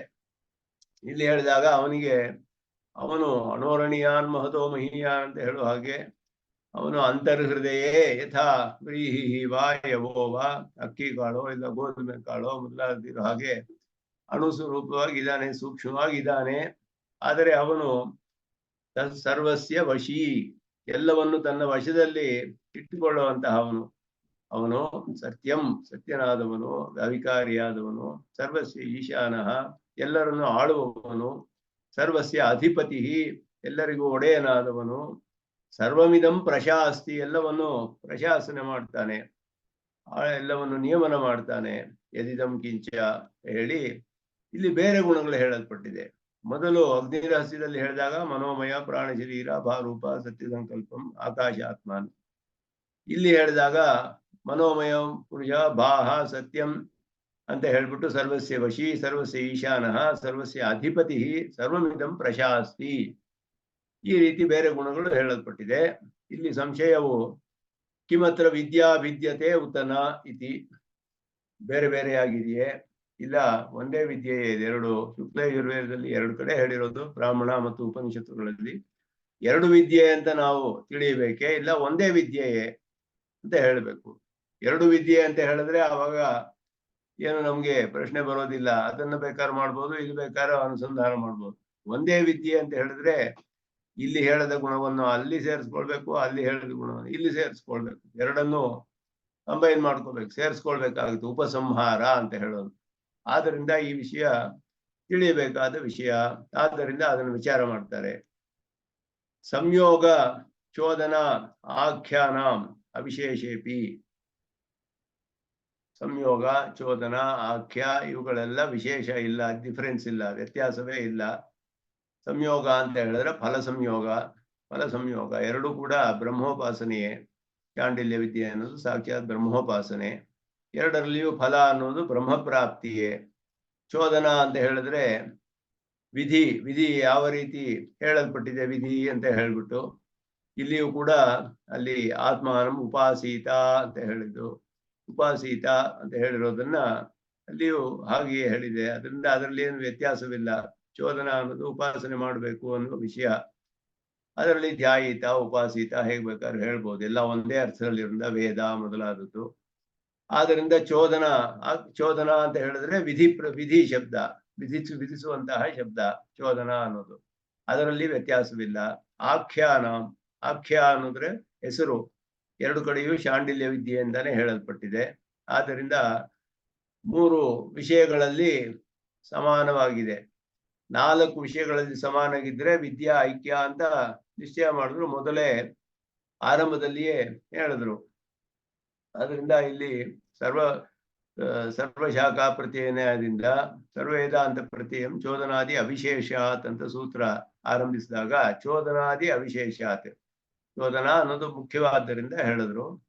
ಸಂಯೋಗ, ರೂಪ, ಚೋದನ, ಆಖ್ಯ 4 ವಿಷಯಗಳು ಸಮಾನವಿದ್ರೆ 2 ವಿದ್ಯೆಗಳಲ್ಲಿ 2 ಸಮಾನ ಐಕ್ಯ ಅಂತ ಹೇಳ್ಬೇಕು. ಒಂದೇ ವಿದ್ಯೆ, 2 ವ್ಯತ್ಯಾಸವಿಲ್ಲ ಅಂತ ಹೇಳಿ ಗುಣಗಳನ್ನ ಉಪಸಂಹಾರ ಮಾಡ್ಕೋಬೇಕು. ಇಲ್ಲಿರೋದು ಅಲ್ಲಿರೋದು ಸೇರಿಸ್ಕೊಳ್ಬೇಕು, ಹೇಳದೇ ಇರೋ ಗುಣಗಳನ್ನೆಲ್ಲ. ಇಲ್ಲಿ 3 ವಿಷಯಗಳು ಸಮಾನ ಅನ್ನೋದು ಸ್ಪಷ್ಟವಾಗಿ ತಿಳಿಯುತ್ತೆ ನಮ್ಗೆ. ಚೋದನದಲ್ಲಿ ವ್ಯತ್ಯಾಸವಿಲ್ಲ, ಫಲದಲ್ಲಿ ವ್ಯತ್ಯಾಸವಿಲ್ಲ, ಹೆಸರಿನಲ್ಲಿಯೂ ವ್ಯತ್ಯಾಸವಿಲ್ಲ. ಚಾಂಡಿಲ್ಯ ಋಷಿಗಳು ಉಪದೇಶ ಮಾಡಿರೋದು ಅಂತ ಅವರಿಂದ ದೃಷ್ಟವಾದದ್ದು, ಅವರು ಉಪಾಸನೆ ಮಾಡಿ ಉಪದೇಶ ಮಾಡಿದ್ದು ಎಲ್ಲ ಒಂದೇ ಇದೆ 3 ಕೂಡ. ಆದರೆ ಗುಣಗಳಲ್ಲಿ ವ್ಯತ್ಯಾಸ ಬಂತು. ರೂಪ ಅಂತ ಏನ್ ಹೇಳ್ತೀವಿ, ಉಪಾಸ್ಯನ ಸ್ವರೂಪ. ಅದು ರೂಪ ಅಂತ ಹೇಳೋದು ಬ್ರಹ್ಮವಿದ್ಯೆಗಳಲ್ಲಿ ಉಪಾಸನೆಯಲ್ಲಿ ರೂಪ ಅಂತ ಹೇಳಿದ್ರೆ ಉಪಾಸ್ಯನ ಸ್ವರೂಪ, ಗುಣಗಳು ಮೊದಲಾದದ್ದು. ಕರ್ಮದ ವಿಷಯದಲ್ಲಿ ಹೇಳುವಾಗ ದ್ರವ್ಯ ಮತ್ತೆ ದೇವತೆ ಇದೆರಡು ಸೇರಿದ್ರೆ ರೂಪ ಅಂತ ಹೇಳಲ್ಪಡುತ್ತೆ. ಕರ್ಮದ ರೂಪವೇನು ಅಂತ ಹೇಳಿದ್ರೆ ಆ ಕರ್ಮದಲ್ಲಿ ಯಾವ ದ್ರವ್ಯವನ್ನ ಯಾವ ದೇವತೆಗೆ ಕೊಡ್ತೀವಿ ಅಂತ ತಿಳಿಯೋದು ಕರ್ಮದ ರೂಪ ಅಂತ ಹೇಳಲ್ಪಡುತ್ತೆ. ಉಪಾಸನೆಯ ರೂಪವೇನು ಅಂದ್ರೆ ಈ ಉಪಾಸನೆಯಲ್ಲಿ ಯಾರು ಉಪಾಸ್ಯನಾದವನು, ಪ್ರಾಣವಿದ್ಯೆಯಲ್ಲಿ ಪ್ರಾಣವೇ ಉಪಾಸ್ಯ, ಅದುವೇ ರೂಪ. ಯಾರನ್ನ ಉಪಾಸನೆ ಮಾಡ್ಬೇಕು, ಹೇಗೆ ಮಾಡ್ಬೇಕು, ಯಾವ ಗುಣಗಳೊಂದಿಗೆ ಮೊದಲಾದದ್ದು ರೂಪ ಅಂತ ಹೇಳಲ್ಪಡುತ್ತೆ. ಅರೂಪ ಅನ್ನೋದು ಒಂದು ಭಾಗ, ಅರೂಪ ಅನ್ನೋದು ಒಂದು. ರೂಪ, ಚೋದನ, ಆಖ್ಯ, ಫಲ ಸಂಯೋಗ ಈ 4 ವಿಷಯಗಳು ಸಮಾನವಾಗಿರ್ಬೇಕು. ಇಲ್ಲಿ 3 ವಿಷಯ ಸಮಾನವಾಗಿದೆ. ಚೋದನ, ಆಖ್ಯ, ಫಲ ಸಂಯೋಗ ಅಂತ ಹೇಳಿದ್ರೆ ಫಲ ಸಂಯೋಗ. 3 ಕೂಡ ಫಲ ಸಂಬಂಧ ಬ್ರಹ್ಮಪ್ರಾಪ್ತಿಯೇ. ಆಖ್ಯ ಅನ್ನೋದು ಎರಡಕ್ಕೂ ಒಂದೇ ಹೆಸರಿದೆ. ಚೋದನ ಅಂದ್ರೆ ಪ್ರತಿವಿಧಿಯೂ ಕೂಡ ಒಂದೇ ರೀತಿ ಇದೆ. ರೂಪದಲ್ಲಿ ವ್ಯತ್ಯಾಸ ಇರುವ ಹಾಗೆ ಕಂಡು ಬರುತ್ತೆ. ಒಂದು ಕಡೆ ಸತ್ಯ ಸಂಕಲ್ಪತ್ವ ಮೊದಲಾದ ಹೇಳಿದೆ, ಇನ್ನೊಂದು ಕಡೆ ಸರ್ವಸ್ಯ ವಶಿ, ಸರ್ವಸ್ಯ ಈಶಾನಃ, ಸರ್ವಸ್ಯ ಅಧಿಪತಿ ಮೊದಲಾದ ಗುಣಗಳು ಹೇಳಲ್ಪಟ್ಟಿದೆ. ಆದ್ದರಿಂದ ಸಂದೇಹ ಬರುತ್ತೆ ಇಲ್ಲಿ. ಸಂಯೋಗ ಚೋದನ ಆಖ್ಯಾನ ಅವಿಶೇಷೇಪಿ.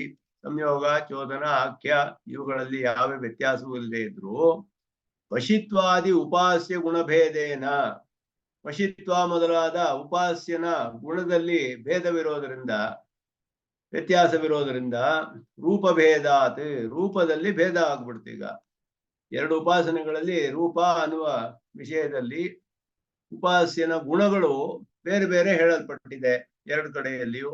ಆದ್ದರಿಂದ ವಿದ್ಯಾಭೇದ ಅಂತ ಪೂರ್ವ ಪಕ್ಷ. ಇತಿ ಪ್ರಾಪ್ತೆ ಉಚ್ಯತೆ ಸಮಾನ ಏವಂ ಇತಿ.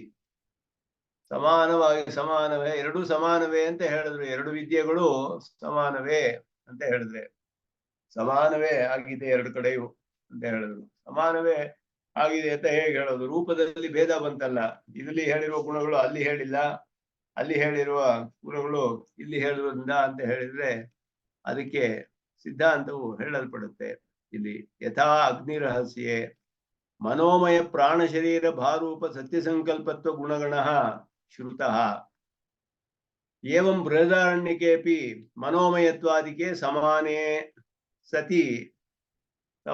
ಸತಿ ಸಮಾನವಾಗಿರಲು ಅಂತ ಅರ್ಥ.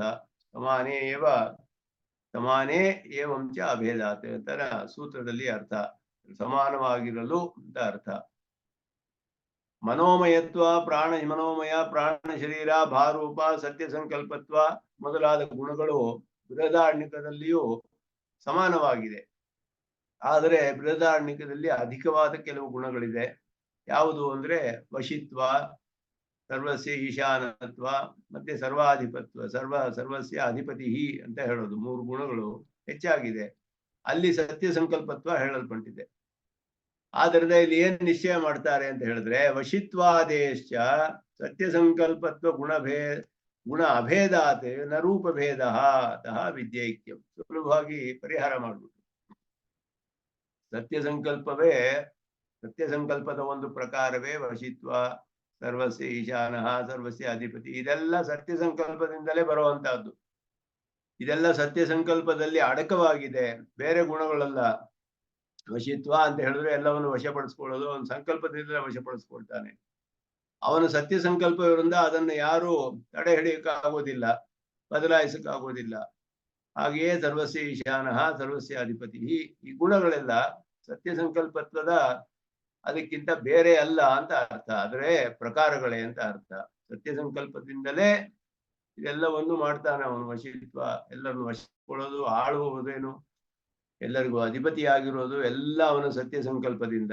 ಆದ್ದರಿಂದ ಒಂದ್ ಕಡೆ ಸತ್ಯ ಸಂಕಲ್ಪತ್ವ ಹೇಳಿ, ಒಂದ್ ಕಡೆ ವಶಿತ್ವ ಈಶಾನತ್ವ ಎಲ್ಲ ಹೇಳಿದ್ರೆ ಅದು ಇದು ಎರಡರಲ್ಲೂ ಭೇದವಿಲ್ಲ ಅಂತ ಅರ್ಥ.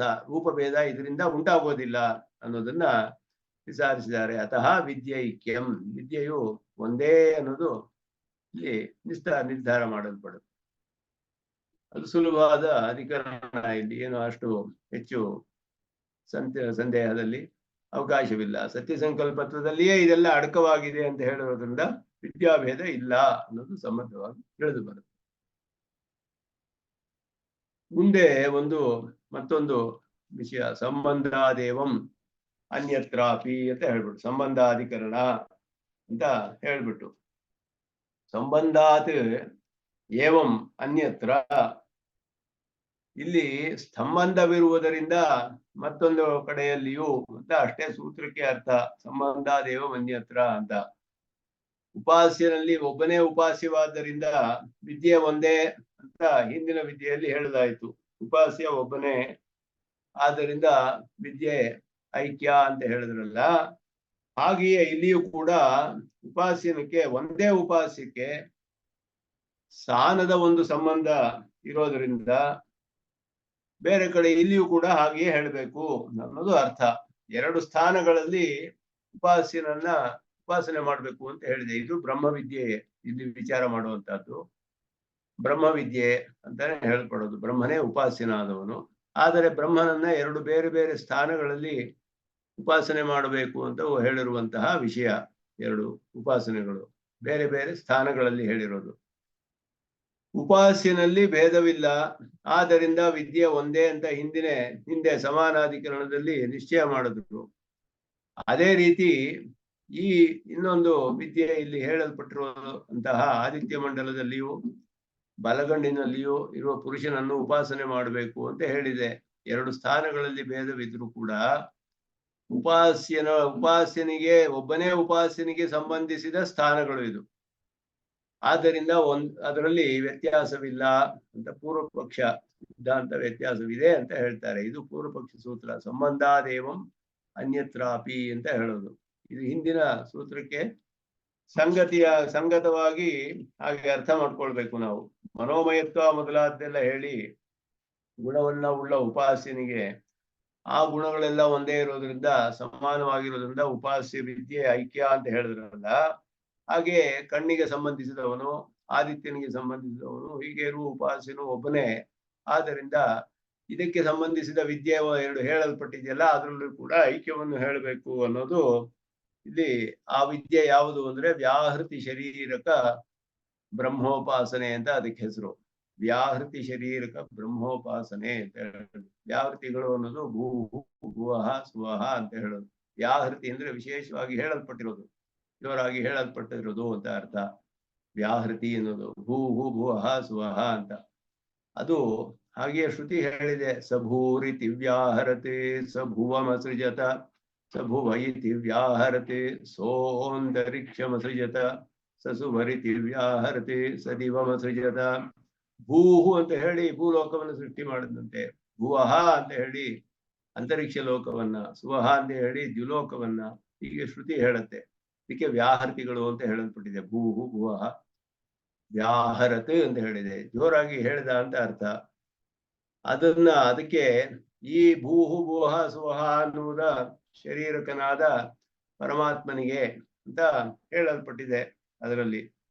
ಅದು ಒಂದು ರೀತಿಯಾದ ಬ್ರಹ್ಮೋಪಾಸನೆ. ಅವನಿಗೆ ಭೂಹು ಭುವಃ ಸುವಹ ಅಂತ ಹೇಳುವಾಗ ಭೂಹು ಅಂತ ಹೇಳೋದೆ ಅವನಿಗೆ ಶಿರಸ್ಸು ಅಂತ ಹೇಳಲ್ಪಟ್ಟಿದೆ.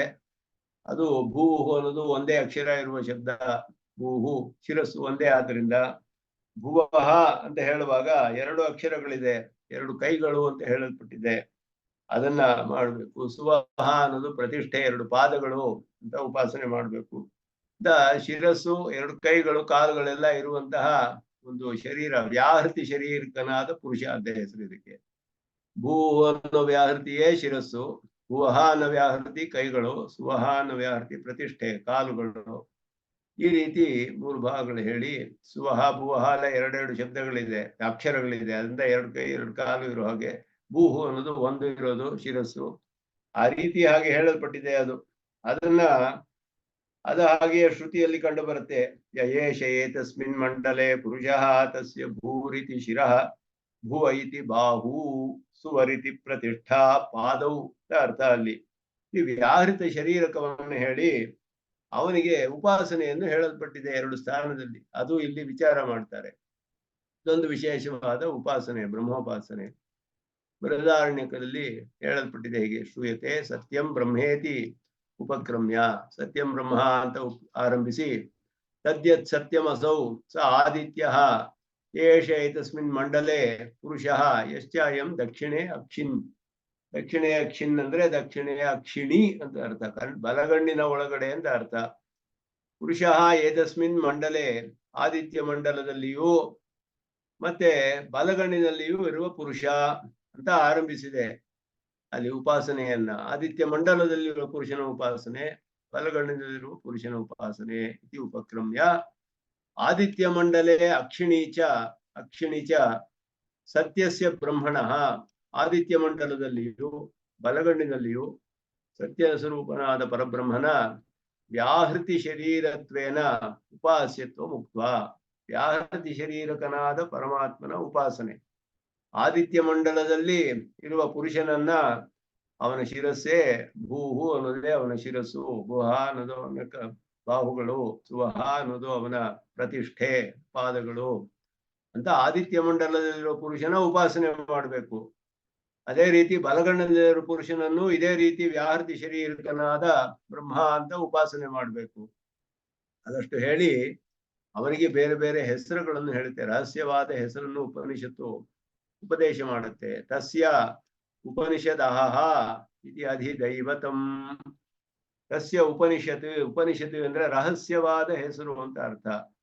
ತಸ್ಯ ಉಪನಿಷತ್, ಅವನಿಗೆ ರಹಸ್ಯವಾದ ಒಂದು ಹೆಸರು ಹೇಳುತ್ತೆ, ರಹಸ್ಯ ನಾಮ ಉಪನಿಷತ್ ಅಂತ. ಅಹಹ ಅಂತ ಅವನಿಗೆ ಹೆಸರು. ಅಹಹ ಅನ್ನೋದು ಪ್ರಕಾಶ ಅನ್ನುವ ಅರ್ಥದಲ್ಲಿ ಬರುತ್ತೆ, ಅವನಿಗೆ ಹೆಸರಂತೆ. ಅದು ಅಧಿದೈವತಂ. ಅಧಿದೈವತಂ ಅಂದ್ರೆ ಸೂರ್ಯಮಂಡಲದಲ್ಲಿ, ಆದಿತ್ಯ ಮಂಡಲದಲ್ಲಿ ಇರುವಂತಹದ್ದು ಸ್ಥಾನ ವಿಶೇಷವನ್ನ ಅಲ್ಲಿ ಹೇಳುತ್ತೆ. ಆಯತನ ವಿಶೇಷದಿಂದ ಅಧಿದೈವತ, ಅಧ್ಯಾತ್ಮ ಅಂತ ಹೇಳುತ್ತೆ ಅಲ್ಲಿ. ಇನ್ನೊಂದು ಆದಿತ್ಯ ಮಂಡಲದಿಂದ ಅಧ್ಯಾತ್ಮ ಅಂದ್ರೆ ಶರೀರದಲ್ಲಿ ಇರುವವನು, ದಕ್ಷಿಣ ಬಲಗಡೆ ಕಣ್ಣಿನ ಒಳಗಡೆ ಇರುವವನು. ತಸ್ಯ ಉಪನಿಷತ್ ಅಹಂ ಇತಿ ಅಧ್ಯಾತ್ಮಂ. ಎರಡು ರಹಸ್ಯವಾದ ಹೆಸರುಗಳು, ಅಹಹ ಅಹಂ ಅಂತ ಹೇಳುತ್ತೆ. ಆದಿತ್ಯ ಮಂಡಲದ ಪುರುಷನ್ನ ವ್ಯಾಹೃತಿ ಶರೀರಕನನ್ನಾಗಿ ಅನುಸಂಧಾನ ಮಾಡಿ ಅವನಿಗೆ ಅಹಹ ಅಂತ ಹೆಸರು. ಅಂತ ಉಪಾಸನೆ ಮಾಡ್ಬೇಕು. ಅವನು ಸತ್ಯನಾದ ಬ್ರಹ್ಮ, ಅವನನ್ನ ಸತ್ಯ ಸ್ವರೂಪನಾದ ಬ್ರಹ್ಮ, ವ್ಯಾಹರ್ತಿ ಶರೀರಕನಾದವನು, ಆದಿತ್ಯ ಮಂಡಲದಾನೆ, ಅವನಿಗೆ ಆಹಾ ಅಂತ ಹೆಸರು ಅಂತ ಹೇಳಿ, ದಕ್ಷಿಣ ಬಲಗಡೆ ಕಣ್ಣಿನಲ್ಲಿರುವವನು ತಸ್ಯ ಉಪನಿಷತ್ ಅಹಂ ಇತಿ ಅಧ್ಯಾತ್ಮಂ ಇತಿ ದ್ವೇ ಉಪನಿಷದೌ ರಹಸ್ಯ ನಾಮನಿ. ಭಾಷ್ಯಕಾರರು ಅದಕ್ಕೆ ಅರ್ಥ ಹೇಳ್ತಾರೆ. ಉಪನಿಷತ್ ಅಂತ ಹೇಳಿದ್ರೆ ಇಲ್ಲಿ ರಹಸ್ಯ ನಾಮ ಅಂತ ಅರ್ಥ, ರಹಸ್ಯವಾದ ಹೆಸರುಗಳು ಉಪನಿಷತ್ತಿನಲ್ಲಿ ಹೇಳಲ್ಪಟ್ಟಿರೋದು. ರಹಸ್ಯ ನಾಮನಿ ಉಪಾಸನ ಶೇಷತೆಯ ಆಮ್ನಾಯೇತೆ, ಉಪಾಸನಕ್ಕೆ ಅಂಗವಾಗಿ ಹೇಳಲ್ಪಟ್ಟಿದೆ. ಉಪಾಸನೆ ಮಾಡುವವರಿಗೆ ಈ ರೀತಿ ಹೆಸರನ್ನು ಕೂಡ, ರಹಸ್ಯವಾದ ಹೆಸರನ್ನು ಹೇಳಿ ಈ ಹೆಸರಿನೊಡನೆ ಉಪಾಸನೆ ಮಾಡಬೇಕು. ಇದು ಒಂದು ಅಂಗ. ಈ ರೀತಿ ಎರಡು ಉಪಾಸನೆಗಳು ಹೇಳಲ್ಪಟ್ಟವು. ವ್ಯಾಹೃತಿ ಶರೀರಕನಾದ ಬ್ರಹ್ಮೋಪಾಸನೆ, ಒಂದು ಆದಿತ್ಯ ಮಂಡಲದಲ್ಲಿ ಒಬ್ಬನು ಬಲಗಂಡಲ್ಲಿ ಒಳಗಡೆ ಇರುವ ಪರಮಾತ್ಮ ಸತ್ಯಸ್ವರೂಪನಾದವನು, ಅವನಿಗೆ ವ್ಯಾಹೃತ ಶರೀರಕನಾಗಿ ಉಪಾಸನೆ ಮಾಡಬೇಕು. ಅಲ್ಲಿ ಅಹಹ ಅಂತ ಹೆಸರು, ಇಲ್ಲಿ ಅಹಂ ಅಂತ ಹೆಸರು. ಈ ರೀತಿ ಎರಡು ಹೆಸರುಗಳನ್ನು ಕೂಡ ಹೇಳಿ ಉಪಾಸನೆ ಮಾಡಬೇಕು ಅಂತ ಎರಡು ಉಪಾಸನೆ ಹೇಳಿದೆ. ತೇ ಕಿಂ ಯಥಾಶ್ರುತ ಸ್ಥಾನ ವಿಶೇಷಣೀಯ ತತ್ವೇನ ವ್ಯವಸ್ಥಿತೆ. ಈ ಉಪಾಸನೆಗಳಲ್ಲಿ ಹೇಳಿರುವುದು ಆಯಾ ಸ್ಥಾನಗಳಲ್ಲಿ ನಿಯತವಾಗಿ ಹಾಗೆಯೇ ಉಪಾಸನೆ ಮಾಡಬೇಕೆ, ಇಲ್ಲ ಉಭಯತ್ರ ಉಭಯ ಅನಿಯಮೇನ ಇತಿ ಸಂಶಯ. ಎಲ್ಲಿ ಬೇಕಾದ್ರೂ ಯಾವುದನ್ನು ಬೇಕಾದ್ರೂ ಮಾಡಬಹುದು, ಎರಡು ಕಡೆಯಲ್ಲಿಯೂ ಎರಡನ್ನೂ ಮಾಡಬಹುದು ಅಂತ ಹೇಳಿದ್ಯಾ. ಆಹಾ ಅನ್ನೋದು ಅಲ್ಲಿ ಮಾಡಿರೋದು ಮಾತ್ರವೇ, ಆದಿತ್ಯ ಮಂಡಲ ಮಾತ್ರವೇ, ಇಲ್ಲಿ ಕಣ್ಣಿನವನಿಗೂ ಅವನಿಗೂ ಹೇಳ್ಕೋಬಹುದೇ. ಅಹಂ ಅನ್ನೋದು ಇಲ್ಲಿಯೂ ಉಪಾಸನೆ ಮಾಡ್ಬೋದೇ. ಈ ರೀತಿ ಇಲ್ಲಿ ಸಂಶಯ ಏನು ಅಂದ್ರೆ, ಎಲ್ಲೆಲ್ಲಿ ಹೇಗೆ ಹೇಳಿದ್ಯೋ ಸ್ಥಾನ ವಿಶೇಷ, ಆಯಾ ಸ್ಥಾನಗಳಲ್ಲಿ ಆಯಾ ವಿಷಯಗಳಲ್ಲಿ ಹೇಳಿರುವ ಆ ಬ್ರಹ್ಮನ ಮಾತ್ರವೇ ಉಪಾಸನೆ ಮಾಡ್ಬೇಕೆ, ಇಲ್ಲ ಎರಡನ್ನು ಎರಡು ಕಡೆಯೂ ಮಾಡಬಹುದೇ. ಅಲ್ಲಿಯೂ ಇದನ್ನೆಲ್ಲ ತೆಗೆದುಕೊಂಡು ಅಹಂ ಅಂತ ಅಲ್ಲಿ ಉಪಾಸನೆ ಮಾಡ್ಬೋದೇ, ಇಲ್ಲಿ ಅಹಹ ಅಂತ ಮಾಡ್ಬೋದೇ. ಎರಡು ಸ್ಥಾನಗಳಲ್ಲಿ ಎರಡನ್ನು ಮಾಡ್ಬೋದು, ಅಲ್ಲಿ ಏನ್ ಮಾಡ್ಬೇಕು ಅನ್ನುವ ನಿಯಮವಿಲ್ಲ ಅಂತ ಅರ್ಥ ಮಾಡ್ಕೊಳ್ಬೇಕೆ, ಇಲ್ಲ ಆಯಾ ಸ್ಥಾನಗಳಲ್ಲಿ ನಿಯತವಾಗಿ ಹಾಗೆಯೇ ಉಪಾಸನೆ ಮಾಡ್ಬೇಕು ಅಂತ ಸ್ವೀಕಾರ ಮಾಡ್ಬೇಕೆ. ಹೇಗೆ ಅರ್ಥ ಮಾಡ್ಕೊಳ್ಳೋದು?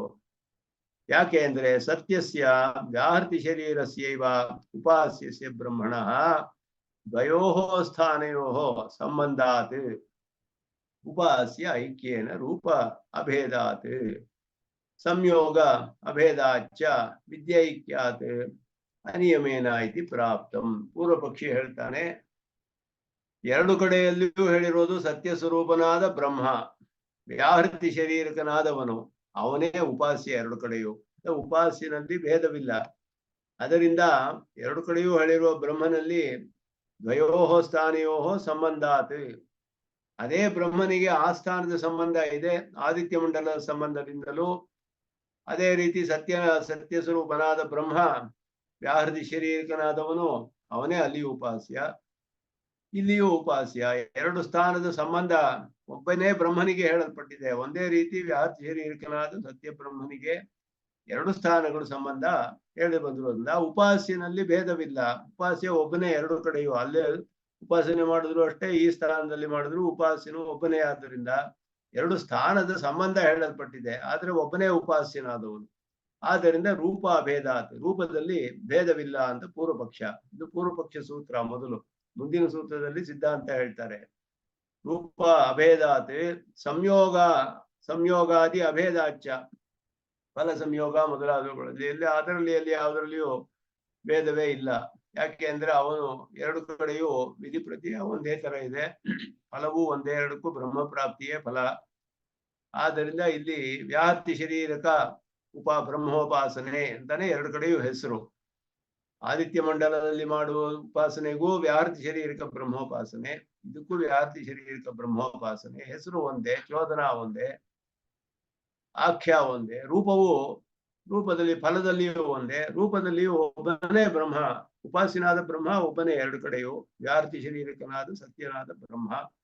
ಆದರೆ ಸ್ಥಾನ ಮಾತ್ರ ಬೇರೆ ಬೇರೆ ಇದೆ, ಅಷ್ಟು ವ್ಯತ್ಯಾಸವಿದೆ. ಆದ್ದರಿಂದ ವಿದ್ಯಾ ಒಂದೇ ಅಂತ ನಿಶ್ಚಯ ಮಾಡಬೇಕು ಅಂತ ಪೂರ್ವ ಪಕ್ಷ. ತದಿದಂ ಉಚ್ಯತೆ ಸಂಬಂಧಾದೇವ ಅನ್ಯತ್ರಾಪಿ ಇತಿ. ಅಲ್ವೇ ಇಲ್ಲಿ ಸೂತ್ರದಲ್ಲಿ ಭಾಷಿಕಾರರು ಅದಕ್ಕೆ ವಿವರಣೆ ಕೊಡ್ತಾರೆ. ಸಂಬಂಧಾದೇವ ಅನ್ಯತ್ರಾಪಿ ಅನ್ನೋದಕ್ಕೆ ಇಷ್ಟು ಅರ್ಥ ಹೇಳಿದ್ರು. ಅದೇ ಇಲ್ಲಿ ಹೇಳ್ತಾ ಇದೆ, ಸಂಬಂಧಾತ್ ಏವಂ ಅನ್ಯತ್ರ ಅಪಿ, ಅಲ್ಲಿಯೂ ಬೇರೆ ಕಡೆಯೂ ಹೇಗ್ ಬೇಕಾದ್ರೂ ಉಪಯೋಗಿಸು. ಬೇರೆ ಕಡೆ ಹೇಗಿದೆಯೋ ಆ ರೀತಿಯಲ್ಲಿ ಅಂತ ಅರ್ಥ. ಅಂದ್ರೆ ಯಥಾ ಮನೋಮಯತ್ವಾದಿ ಗುಣವಿಶಿಷ್ಟ ಗುಣವಿಶಿಷ್ಟಸ್ಯ ಏಕತ್ವಾತ್ ಉಪಾಸ್ಯೈಕ್ಯೇನ ರೂಪ ಅಭೇದಾತ್ ವಿದ್ಯೈಕ್ಯಾತ್ ಗುಣೋಪಸಂಹಾರ ಏವಂ ಅನ್ಯತ್ರ ಅಕ್ಷ್ಯಾದಿತ್ಯ ಸಂಬಂಧಿನಃ ಬ್ರಹ್ಮಣಃ ಸತ್ಯಸ್ಯ ಏಕತ್ವೇನ ವಿದ್ಯೈಕ್ಯಾತ್ ಉಭಯತ್ರ ಉಭಯೋಃ ಉಪಸಂಹಾರಃ. ಆದಿತ್ಯ ಮಂಡಲದಲ್ಲಿ ಮಾಡುವವನು ಅಹಂ ಅಹಹ ಅಹಂ ಅಂತ ಎರಡೂ ಕೂಡ ಅಲ್ಲಿ ಸೇರಿಸ್ಕೊಳ್ಬೇಕು. ಬಳಗಣ್ಣಿನಲ್ಲಿ ಮಾಡುವವನು ಅಲ್ಲಿ ಹೇಳಿರುವ ಅಹ ಅನ್ನೋದನ್ನ ಇಲ್ಲಿಯೂ ಸೇರಿಸ್ಕೊಳ್ಬೇಕು. ಈ ರೀತಿಯಲ್ಲಿ ಉಪಸಂಹಾರ ಮಾಡ್ಕೊಳ್ಬೇಕು ಅನ್ನೋದು ಇಲ್ಲಿ ಪೂರ್ವ ಪಕ್ಷಿಯ ಅಭಿಪ್ರಾಯ. ಯಾಕೆ ಅಂದ್ರೆ ಇನ್ನು ಹಿಂದಿನ ಅಧಿಕರಣದಲ್ಲಿ ಸಮಾನಾಧಿಕರಣದಲ್ಲಿ ಮನೋಮಯತ್ವಾದಿ ಗುಣ ವಿಶಿಷ್ಟಸ್ಯ ಏಕತ್ವಾತ್, ಅಲ್ಲಿ ಮನೋಮಯ ಬಾರೂಪ ಅಂತ ಹೇಳಲು ಪ್ರಾಣ ಶರೀರ ಅಂತ ಹೇಳಲ್ಪಟ್ಟವನು ಸತ್ಯ ಸಂಕಲ್ಪತ್ವ ಒಂದು ಕಡೆ ಹೇಳಿದೆ, ವಶಿತ್ವ ಸರ್ವಸ್ಯ ಈಶಾನಃ ಸರ್ವಸ್ಯ ಅಧಿಪತಿ ಅನ್ನೋದು ಇನ್ನೊಂದು ಕಡೆ ಹೇಳಿದರೆ, ಸತ್ಯ ಸಂಕಲ್ಪತ್ವದಲ್ಲಿಯೇ ಅದೆಲ್ಲ ಅಡಕವಾಗಿದೆ, ಅದರಿಂದಲೇ ಇದೆಲ್ಲ ಉಂಟಾಗುವ ಪ್ರಕಾರವೇ ಇದೆಲ್ಲ ಅಂತ ಹೇಳಿ ವಿದ್ಯೈಕ್ಯ ಅಂತ ಹೇಗೆ ನಿಶ್ಚಯ ಮಾಡಿದ್ರು ಉಪಾಸ್ಯನು ಒಬ್ಬನೇ ಎರಡು ಕಡೆಯೂ ಅಂತ ಹೇಳಿ, ಅದೇ ರೀತಿಯಲ್ಲಿ ಇಲ್ಲಿಯೂ ಕೂಡ ವಿದ್ಯೆಯಲ್ಲಿ ಇಲ್ಲಿ ರೂಪದಲ್ಲಿ ಭೇದವಿಲ್ಲ. ಇಲ್ಲಿಯೂ ಕೂಡ ಅಕ್ಷಯ ಆದಿತ್ಯ ಮೊದಲಾದ ಸ್ಥಾನಕ್ಕೆ ಸಂಬಂಧಿಸಿದ ಬ್ರಹ್ಮನು ಸತ್ಯನಾದವನು ಅಂತ ಹೇಳಲ್ಪಟ್ಟಿದೆ, ಅವನು ಒಬ್ಬನೇ ಸಂಬಂಧಿಸಿದ ಬ್ರಹ್ಮನು. ಆದ್ದರಿಂದ ಇಲ್ಲಿಯೂ ವಿದ್ಯೈಕ್ಯ ಅಂತ ಹೇಳಿ ಎರಡನ್ನು ಎರಡು ಕಡೆಯೂ ಉಪಸಂಹಾರ ಮಾಡ್ಕೊಳ್ಬೇಕು. ಅಲ್ಲಿ ಹೇಳಿರೋದನ್ನ ಇಲ್ಲಿ ಸೇರಿಸ್ಕೊಳ್ಬೇಕು, ಇಲ್ಲಿ ಹೇಳೋದನ್ನ ಅಲ್ಲಿ ಸೇರಿಸ್ಕೊಳ್ಬೇಕು. ಬಲಗಣ್ಣಿನಲ್ಲಿ ಪುರುಷನನ್ನ ಉಪಾಸನೆ ಯಾರು ಮಾಡ್ತಾನೋ ಅವನು ಆದಿತ್ಯ ಮಂಡಲದಲ್ಲಿ ಹೇಳಿರುವಂತಹ ವಿಷಯಗಳನ್ನೆಲ್ಲ ಇಲ್ಲಿ ಸೇರಿಸ್ಕೊಳ್ಬೇಕು ಅಂತ ಪೂರ್ವ ಪಕ್ಷ ಇದು. ಏವಂ ಪ್ರಾಪ್ತೆ ಪ್ರಚಕ್ಷಮಹೇ ಈ ಸಿದ್ಧಾಂತವನ್ನೇ ಹೇಳ್ತಾರೆ. ನವಾ ವಿಶೇಷಾತ್, ನವಾ ಅಂತ ಹೇಳಿದ್ರು, ಸೇರಿಸ್ಕೊಳ್ಳೋ ಹಾಗೆ ಇಲ್ಲ ಅಂತ ಅರ್ಥ. ಉಪಸಂಹಾರವು ಸಾಧ್ಯವೇ ಇಲ್ಲ. ನವಾ ಏಕೆಂದ್ರೆ ವಿಶೇಷಾತ್, ಅದರಲ್ಲಿ ವ್ಯತ್ಯಾಸವಿದೆ, ಉಪಾಸನ ರೂಪದಲ್ಲಿ ವ್ಯತ್ಯಾಸವಿದೆ ಅಂತ ಅರ್ಥ. ನವಾ ಏತದಸ್ತಿ ಯತ್ ವಿದ್ಯೈಕ್ಯಾದು ಉಪಸಂಹಾರ ಇತಿ. ಪೂರ್ವಪಕ್ಷಿ ಹೇಳಿದ್ದು ಎರಡರಲ್ಲೂ ಉಪಾಸನಾದ ಬ್ರಹ್ಮ ಒಬ್ಬನೇ ಆದ್ದರಿಂದ ವಿದ್ಯೆಯಲ್ಲಿ ಭೇದವಿಲ್ಲ ಅಂತ ಹೇಳಿದ್ರಲ್ಲ, ಆದ್ರಿಂದ ಉಪಸಂಹಾರ ಮಾಡ್ಕೋಬೇಕು ಅಂದ್ರೆ ಸೇರಿಸ್ಕೊಳ್ಬೇಕು.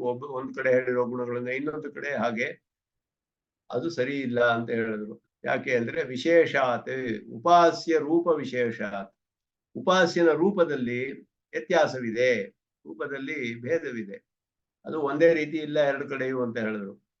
ಬ್ರಹ್ಮಣ ಏಕತ್ವೇಪಿ, ಬ್ರಹ್ಮನು ಒಬ್ಬನೇ ಇರಬಹುದು, ಇಲ್ಲೇ ಹೋದ್ರೆ 32 ವಿದ್ಯೆಗಳೇ ನಮ್ಗೆ ಸಿದ್ಧಿಸೋದಿಲ್ಲ. ಉಪಾಸನೆಯಲ್ಲಿ ಉಪನಿಷತ್ತುಗಳಲ್ಲಿ 32 ಬ್ರಹ್ಮ ವಿದ್ಯೆಗಳು ಹೇಳಿದೆ, ಅದರಲ್ಲಿ ಎಲ್ಲ ಐಕ್ಯವಿಲ್ಲ, 32 ಬೇರೆ ಬೇರೆ ವಿಕಲ್ಪ. ಅಲ್ಲಿ ಯಾವ್ದಾದ್ರೂ ಒಂದು ಉಪಾಸನೆಯನ್ನು ಆರಿಸ್ಕೊಂಡು ಉಪಾಸನೆ ಮಾಡ್ಬೇಕು. ಹಲವು ಎಲ್ಲ ಕಡೆಯೂ ಒಂದೇ, ಉಪಾಸನಾದ ಬ್ರಹ್ಮನೂ ಒಂದೇ, ಆದ್ರೆ ಗುಣಗಳೆಲ್ಲ ಬೇರೆ ಬೇರೆ ರೀತಿಯಲ್ಲಿ ರೂಪದಲ್ಲಿ ಭೇದವಿದೆ 32.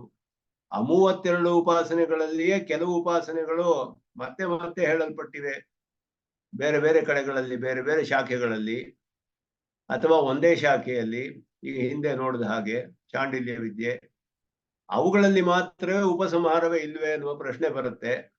ಆದ್ದರಿಂದ ಅದನ್ನ ಇಲ್ಲಿ ನಿಶ್ಚಯ ಮಾಡ್ತಾರೆ. ಅದನ್ನೆಲ್ಲ ಇಲ್ಲಿ ಉಪಾಸ್ಯನಾದ ಬ್ರಹ್ಮ ಒಂದೇ ಕಡೆ, ಎಲ್ಲ ಕಡೆಯೂ ಒಂದೇ, 32 ಬ್ರಹ್ಮವಿದ್ಯೆಯಲ್ಲೂ ಬ್ರಹ್ಮನೇ ಉಪಾಸ್ಯ, ಮೋಕ್ಷವೇ ಫಲ. ಆದ್ದರಿಂದ ಅಲ್ಲಿ ಚೋದನ ಅದೆಲ್ಲ ಏನು ವ್ಯತ್ಯಾಸವಿರೋದಿಲ್ಲ, ಆಖ್ಯ ವ್ಯತ್ಯಾಸ ಇರುತ್ತೆ, ಹೆಸರುಗಳು ಬೇರೆ ಬೇರೆ ಇರುತ್ತೆ, ರೂಪದಲ್ಲಿ ಭೇದ ಇರುತ್ತೆ. ಆದ್ದರಿಂದ ಎಲ್ಲಿ ರೂಪ ಭೇದವಿದೆ ಭೇದವಿಲ್ಲ ಅನ್ನೋದನ್ನ ಸ್ಪಷ್ಟವಾಗಿ ತಿಳಿಬೇಕು ನಾವು.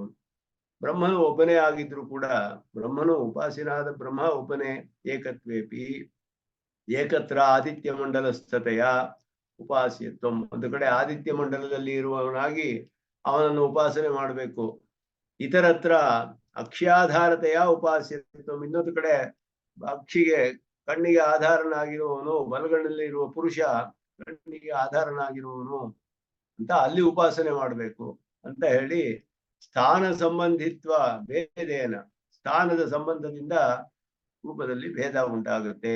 ಆದ್ದರಿಂದ ರೂಪಭೇದ ವಿದ್ಯಾಭೇದ, ಸ್ಥಾನ ಸಂಬಂಧದಲ್ಲಿ ಭೇದವಿರೋದ್ರಿಂದ ರೂಪದಲ್ಲಿ ಭೇದವಿದೆ. ಒಂದೇ ರೂಪವಿಲ್ಲ ಎರಡು ಕಡೆಯೂ. ಉಪಾಸನಾದ ಬ್ರಹ್ಮನ ರೂಪದಲ್ಲಿ ಭೇದವಿದೆ, ಸ್ಥಾನದ ಸಂಬಂಧದಿಂದ ಭೇದವಿದೆ ಅಂತ ಹೇಳಿದ್ರು. ಶಾಂಡಿಲ್ಯ ವಿದ್ಯೆಯಲ್ಲಿ ಹಾಗಲ್ಲ. ನೈವಂ ಶಾಂಡಿಲ್ಯ ವಿದ್ಯಾಯಾಹ ಉಪಾಸ್ಯ ಸ್ಥಾನಂ ಭಿದ್ಯತೆ, ಉಭಯತ್ರ ಹೃದಯಾಧಾರತ್ವೇನ ಉಪಾಸ್ಯತ್ವಾತ್. ಆದ್ದರಿಂದ ಎರಡು ಕಡೆಯೂ ಹೃದಯದ ಒಳಗಡೆ ಇರುವ ಹಾಗೆ ಹೃದಯಕ್ಕೆ ಆಧಾರನಾಗಿರುವವನು ಅಂತ ಆತ್ಮ ಅಂತ ಉಪಾಸನೆ ಮಾಡಬೇಕು.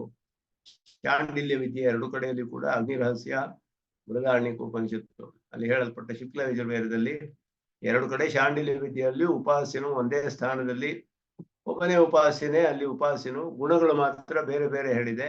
ಆದರೆ ಗುಣಗಳಲ್ಲಿ ಸತ್ಯ ಸಂಕಲ್ಪತ್ವದ ಪ್ರಕಾರ ಅಂತ ಹೇಳಿರೋದ್ರಿಂದ ವಶಿತ್ವ ಈಶಾನತ್ವ ಮೊದಲಾದ್ದೆಲ್ಲ ಅದರಲ್ಲಿ ವ್ಯತ್ಯಾಸವಿಲ್ಲ ಅಂತ ನಿರ್ಧಾರ ಮಾಡಿದ್ವಿ ಹೊರತು ಇಲ್ಲಿ ಸಾಕ್ಷಾತ್ತಾಗಿ ಸ್ಥಾನದಲ್ಲಿ ಭೇದವಿದೆ. ಒಂದು ಆದಿತ್ಯ ಮಂಡಲದಲ್ಲಿರುವ ಪುರುಷನ ಉಪಾಸನೆ, ಇನ್ನೊಂದು ಬಲಗಣ್ಣನಲ್ಲಿರುವ ಪುರುಷನ ಉಪಾಸನೆ. ಆದ್ದರಿಂದ ಇಲ್ಲಿ ರೂಪಭೇದವಿದೆ ಅನ್ನೋದು ಸ್ಪಷ್ಟವಾಗಿದ್ದೀವಿ. ಆದ್ದರಿಂದ ಅಥವಾ ವ್ಯವಸ್ಥಿತವಾಗಿದೆ ಅಂದ್ರೆ ಎಲ್ಲೆಲ್ಲಿ ಏನು ಹೇಳಿದ್ಯೋ ಅಲ್ಲಲ್ಲಿ ಮಾತ್ರ ಆ ವಿದ್ಯೆಯಲ್ಲಿ ಉಪಾಸನೆ ಮಾಡ್ಕೊಳ್ಬೇಕು. ಆದ್ದರಿಂದ ಅಲ್ಲಿ ಆದಿತ್ಯ ಮಂಡಲ ಪುರುಷನಲ್ಲಿ ಅವನಿಗೆ ಏನು ಹೇಳಿದ್ಯೋ, ಯಾವ ಹೆಸರು ಹೇಳಿದೆ, ಏನು ಹೇಳಿದೆ ಅದೆಲ್ಲ ಹಾಗೆಯೇ ಆ ಉಪಾಸನೆಯನ್ನು ಯಾರು ತೆಗೆದುಕೊಳ್ತಾರೋ ಅವರು ಅದನ್ನ ಹಾಗೆಯೇ ಮಾಡಬೇಕು. ಬಲಗಣ್ಣಿರುವ ಪುರುಷನನ್ನ ಉಪಾಸನೆ ಮಾಡಿದ್ರೆ ಒಬ್ಬ ಕಣ್ಣಿಗೆ ಅಕ್ಷಯಾಧಾರನಾದ ಪುರುಷ, ಯಾರ್ತಿ ಶರೀರಕನಾದವನು, ಅಹಂ ಅಂತ ಅವನಿಗೆ ಹೆಸರು, ಅಲ್ಲಿ ಏನೇನು ಹೇಳಿದ್ಯೋ ಅಲ್ಲಿ ಮಾತ್ರವೇ ಅದನ್ನ ಅವನು ಹಾಗೆಯೇ ಸ್ವೀಕಾರ ಮಾಡ್ಬೇಕು. ಅಂದ್ರೆ ಇಲ್ಲಿ ಎರಡು ಬ್ರಹ್ಮವಿದ್ಯೆಗಳು ಹೇಳಲ್ಪಟ್ಟವು, ಎರಡು ಬೇರೆ ಬೇರೆ ಬ್ರಹ್ಮವಿದ್ಯೆಗಳು. ಎರಡಕ್ಕೂ ಫಲ ಒಂದೇ, ಮೋಕ್ಷವೇ ಫಲ, ಬ್ರಹ್ಮನೇ ಉಪಾಸ್ಯ. ಆದರೆ ಒಂದು ಬ್ರಹ್ಮನು ಆದಿತ್ಯ ಮಂಡಲದಲ್ಲಿರುವ ಹಾಗೆ, ಒಂದು ಬ್ರಹ್ಮನು ಕಣ್ಣಿಗೆ ಆಧಾರವಾಗಿರುವ ಹಾಗೆ, ಅವರಿಗೆ ಬೇರೆ ಬೇರೆ ಹೆಸರುಗಳು ಮೊದಲಾದೆಲ್ಲ ಅಂಗವಾಗಿ ಹೇಳಲ್ಪಟ್ಟಿದೆ. ಅದು ಹೇಗೆ ಉಪದಿಷ್ಟವಾಗಿದೆಯೋ ಅದೇ ರೀತಿಯಲ್ಲಿಯೇ ಅಲ್ಲಲ್ಲಿ ಅವರು ಉಪಾಸನೆ ಮಾಡುವವರು ಉಪಾಸನೆ ಮಾಡಬೇಕು. ಫಲ ಇಬ್ಬರಿಗೂ ಮೋಕ್ಷವೇ. ಆದ್ರೆ ಯಾವ್ದಾದ್ರು ಒಂದು ಮಾಡಿದ್ರು ಸಾಕು.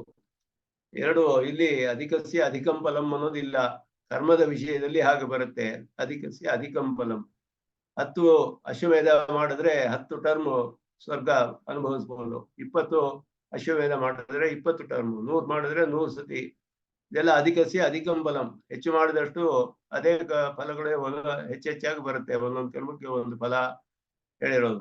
ಮೋಕ್ಷಕ್ಕೆ ಬ್ರಹ್ಮವಿದ್ಯೆ ಹಾಗಲ್ಲ. ಎಲ್ಲಾ ಬ್ರಹ್ಮವಿದ್ಯೆಗೂ ಒಂದೇ ಫಲ, ಬ್ರಹ್ಮಪ್ರಾಪ್ತಿ, ಅಪುನರಾವೃತ್ತಿ ಲಕ್ಷಣವಾದದ್ದು. ಒಂದು ಬ್ರಹ್ಮವಿದ್ಯೆ ಮಾಡ್ಬಿಟ್ರೆ ಮುಗೀತು, ಅಪುನರಾವೃತ್ತಿ ಮೋಕ್ಷ ಸಿಕ್ಕಿಬಿಡುತ್ತೆ. ಆಮೇಲೆ ಮತ್ತೆ ಏನು ಮಾಡ್ಬೇಕಾದಿಲ್ಲ, ಅವನು ಮೋಕ್ಷ ಸಿಕ್ಕಿಬಿಡುತ್ತೆ ಸಾಕ್ಷಾತ್ತಾಗಿ. ಇಲ್ಲಿ ವಿಕಲ್ಪ, ಯಾವ್ದಾದ್ರು ಒಂದನ್ನ ಚೂಸ್ ಮಾಡ್ಕೊಂಡು ಅದನ್ನ ಮಾಡ್ಬೇಕು ಅನ್ನೋದು ಮುಂದೆ ಬರುತ್ತೆ. ವಿಕಲ್ಪ ಅವಿಶಿಷ್ಟ ಫಲತ್ವ ಮೊದಲಾದ ಸೂತ್ರಗಳಲ್ಲಿ ಹೇಳ್ತಾರೆ, ಫಲದಲ್ಲಿ ವ್ಯತ್ಯಾಸವಿಲ್ಲ ಅಂತ ಹೇಳೋದು. ಇಲ್ಲಿ ಈ ಉಪಾಸನೆಯಲ್ಲಿ ಹೇಳಿರೋದು ಅಕ್ಷಯಾಧಾರ ಪುರುಷನು, ಆದಿತ್ಯ ಮಂಡಲಸ್ಥ ಪುರುಷನು, ವ್ಯಾಹೃತಿ ಶರೀರಕನಾದ ಪುರುಷನ ಉಪಾಸನೆ. ಇದು ವಿದ್ಯಾಭೇದವಿದೆ. ಸ್ಥಾನ ಸಂಬಂಧದಿಂದ ರೂಪದಲ್ಲಿ ಭೇದ ಇರೋದ್ರಿಂದ ಅಲ್ಲಲ್ಲಿ ಹೇಳಿರುವ ವಿಷಯಗಳನ್ನ ಅಲ್ಲಲ್ಲಿ ಮಾತ್ರವೇ ನಾವು ಸ್ವೀಕಾರ ಮಾಡಿ ಹಾಗೆಯೇ ಉಪಾಸನೆ ಮಾಡಬೇಕೇ ಹೊರತು ಒಂದು ಕಡೆ ಹೇಳಿರೋದು ಇನ್ನೊಂದು ಕಡೆ ಸೇರಿಸ್ಕೊಳ್ಳೋ ಉಪಸಂಹಾರ ಮಾಡುವ ಸಂಭವ ಇಲ್ಲಿ ಇಲ್ಲ ಅನ್ನೋದು ಸಿದ್ಧಾಂತ. ಅದನ್ನ ನವಾ ವಿಶೇಷಾತ್ ಅಂತ ಸಿದ್ಧಾಂತವನ್ನು ಸ್ಪಷ್ಟಪಡಿಸ್ತಾರೆ. ಸೂತ್ರಗಳಲ್ಲಿ ಬಹಳ ಕಷ್ಟ ಸೂತ್ರ ತಿಳಿದೆ. ಸಂಬಂಧಾದೇವ ಮನ್ಯತ್ರಾಪಿ ಅಂದ್ರೆ ಯಾವ ವಿದ್ಯೆ, ಯಾವ ಉಪಾಸನೆ ಏನು, ಯಾವ ವಿಷಯ ಏನು ತಿಳಿಯೋದು ಬಹಳ ಕಷ್ಟ. ವ್ಯಾಖ್ಯಾನದಲ್ಲಿ ಭಾಷಿಕಾರರು ಅದನ್ನ ಸ್ಪಷ್ಟವಾಗಿ ತಿಳಿಸ್ತಾರೆ. ಅದನ್ನ ಈ ಸೂತ್ರದಲ್ಲಿ ತುಂಬಾ ಕಷ್ಟವಾದ ಶಬ್ದಗಳು. ಅದಕ್ಕೆ ಹೇಳ್ತಾರೆ ತದಿದ ಮುಚ್ಚದೆ ಸಂಬಂಧಾದೇವ ಮನ್ಯತ್ರಾಪಿ ಅಂತ ಹೇಳಿ ಹಾಗೆ ಸ್ಪಷ್ಟಪಡಿಸ್ತಾರೆ ವಿಷಯಗಳನ್ನ. ಮುಂದೆ ಇದೇ ವಿಷಯದಲ್ಲಿ ಇನ್ನೊಂದು ಸೂತ್ರವಿದೆ, ಮುಂದಕ್ಕೆ ಅದನ್ನ ಮುಂದಿನ ಕ್ಲಾಸ್ನಲ್ಲಿ ಅನುಸಂಧಾನ ಮಾಡೋಣ ಅಂತ ಹೇಳಿದ್ದಕ್ಕೆ ನಮಸ್ಕಾರ.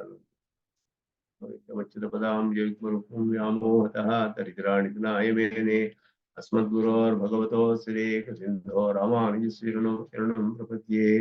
ओम शन्नो मित्रशं वरुणः शन्नो भवत्वर्यमा शन्न इन्द्रो बृहस्पतिः शन्नो विष्णुरुक्रमः। नमो ब्रह्मणे नमस्ते वायो त्वमेव प्रत्यक्षं ब्रह्मासि त्वामेव प्रत्यक्षं ब्रह्मावादिशं ऋतमवादिशं सत्यमवादिशं तन्मामावीत तद्भक्तारमावीत आवीत त्वामावीत भक्तारम्।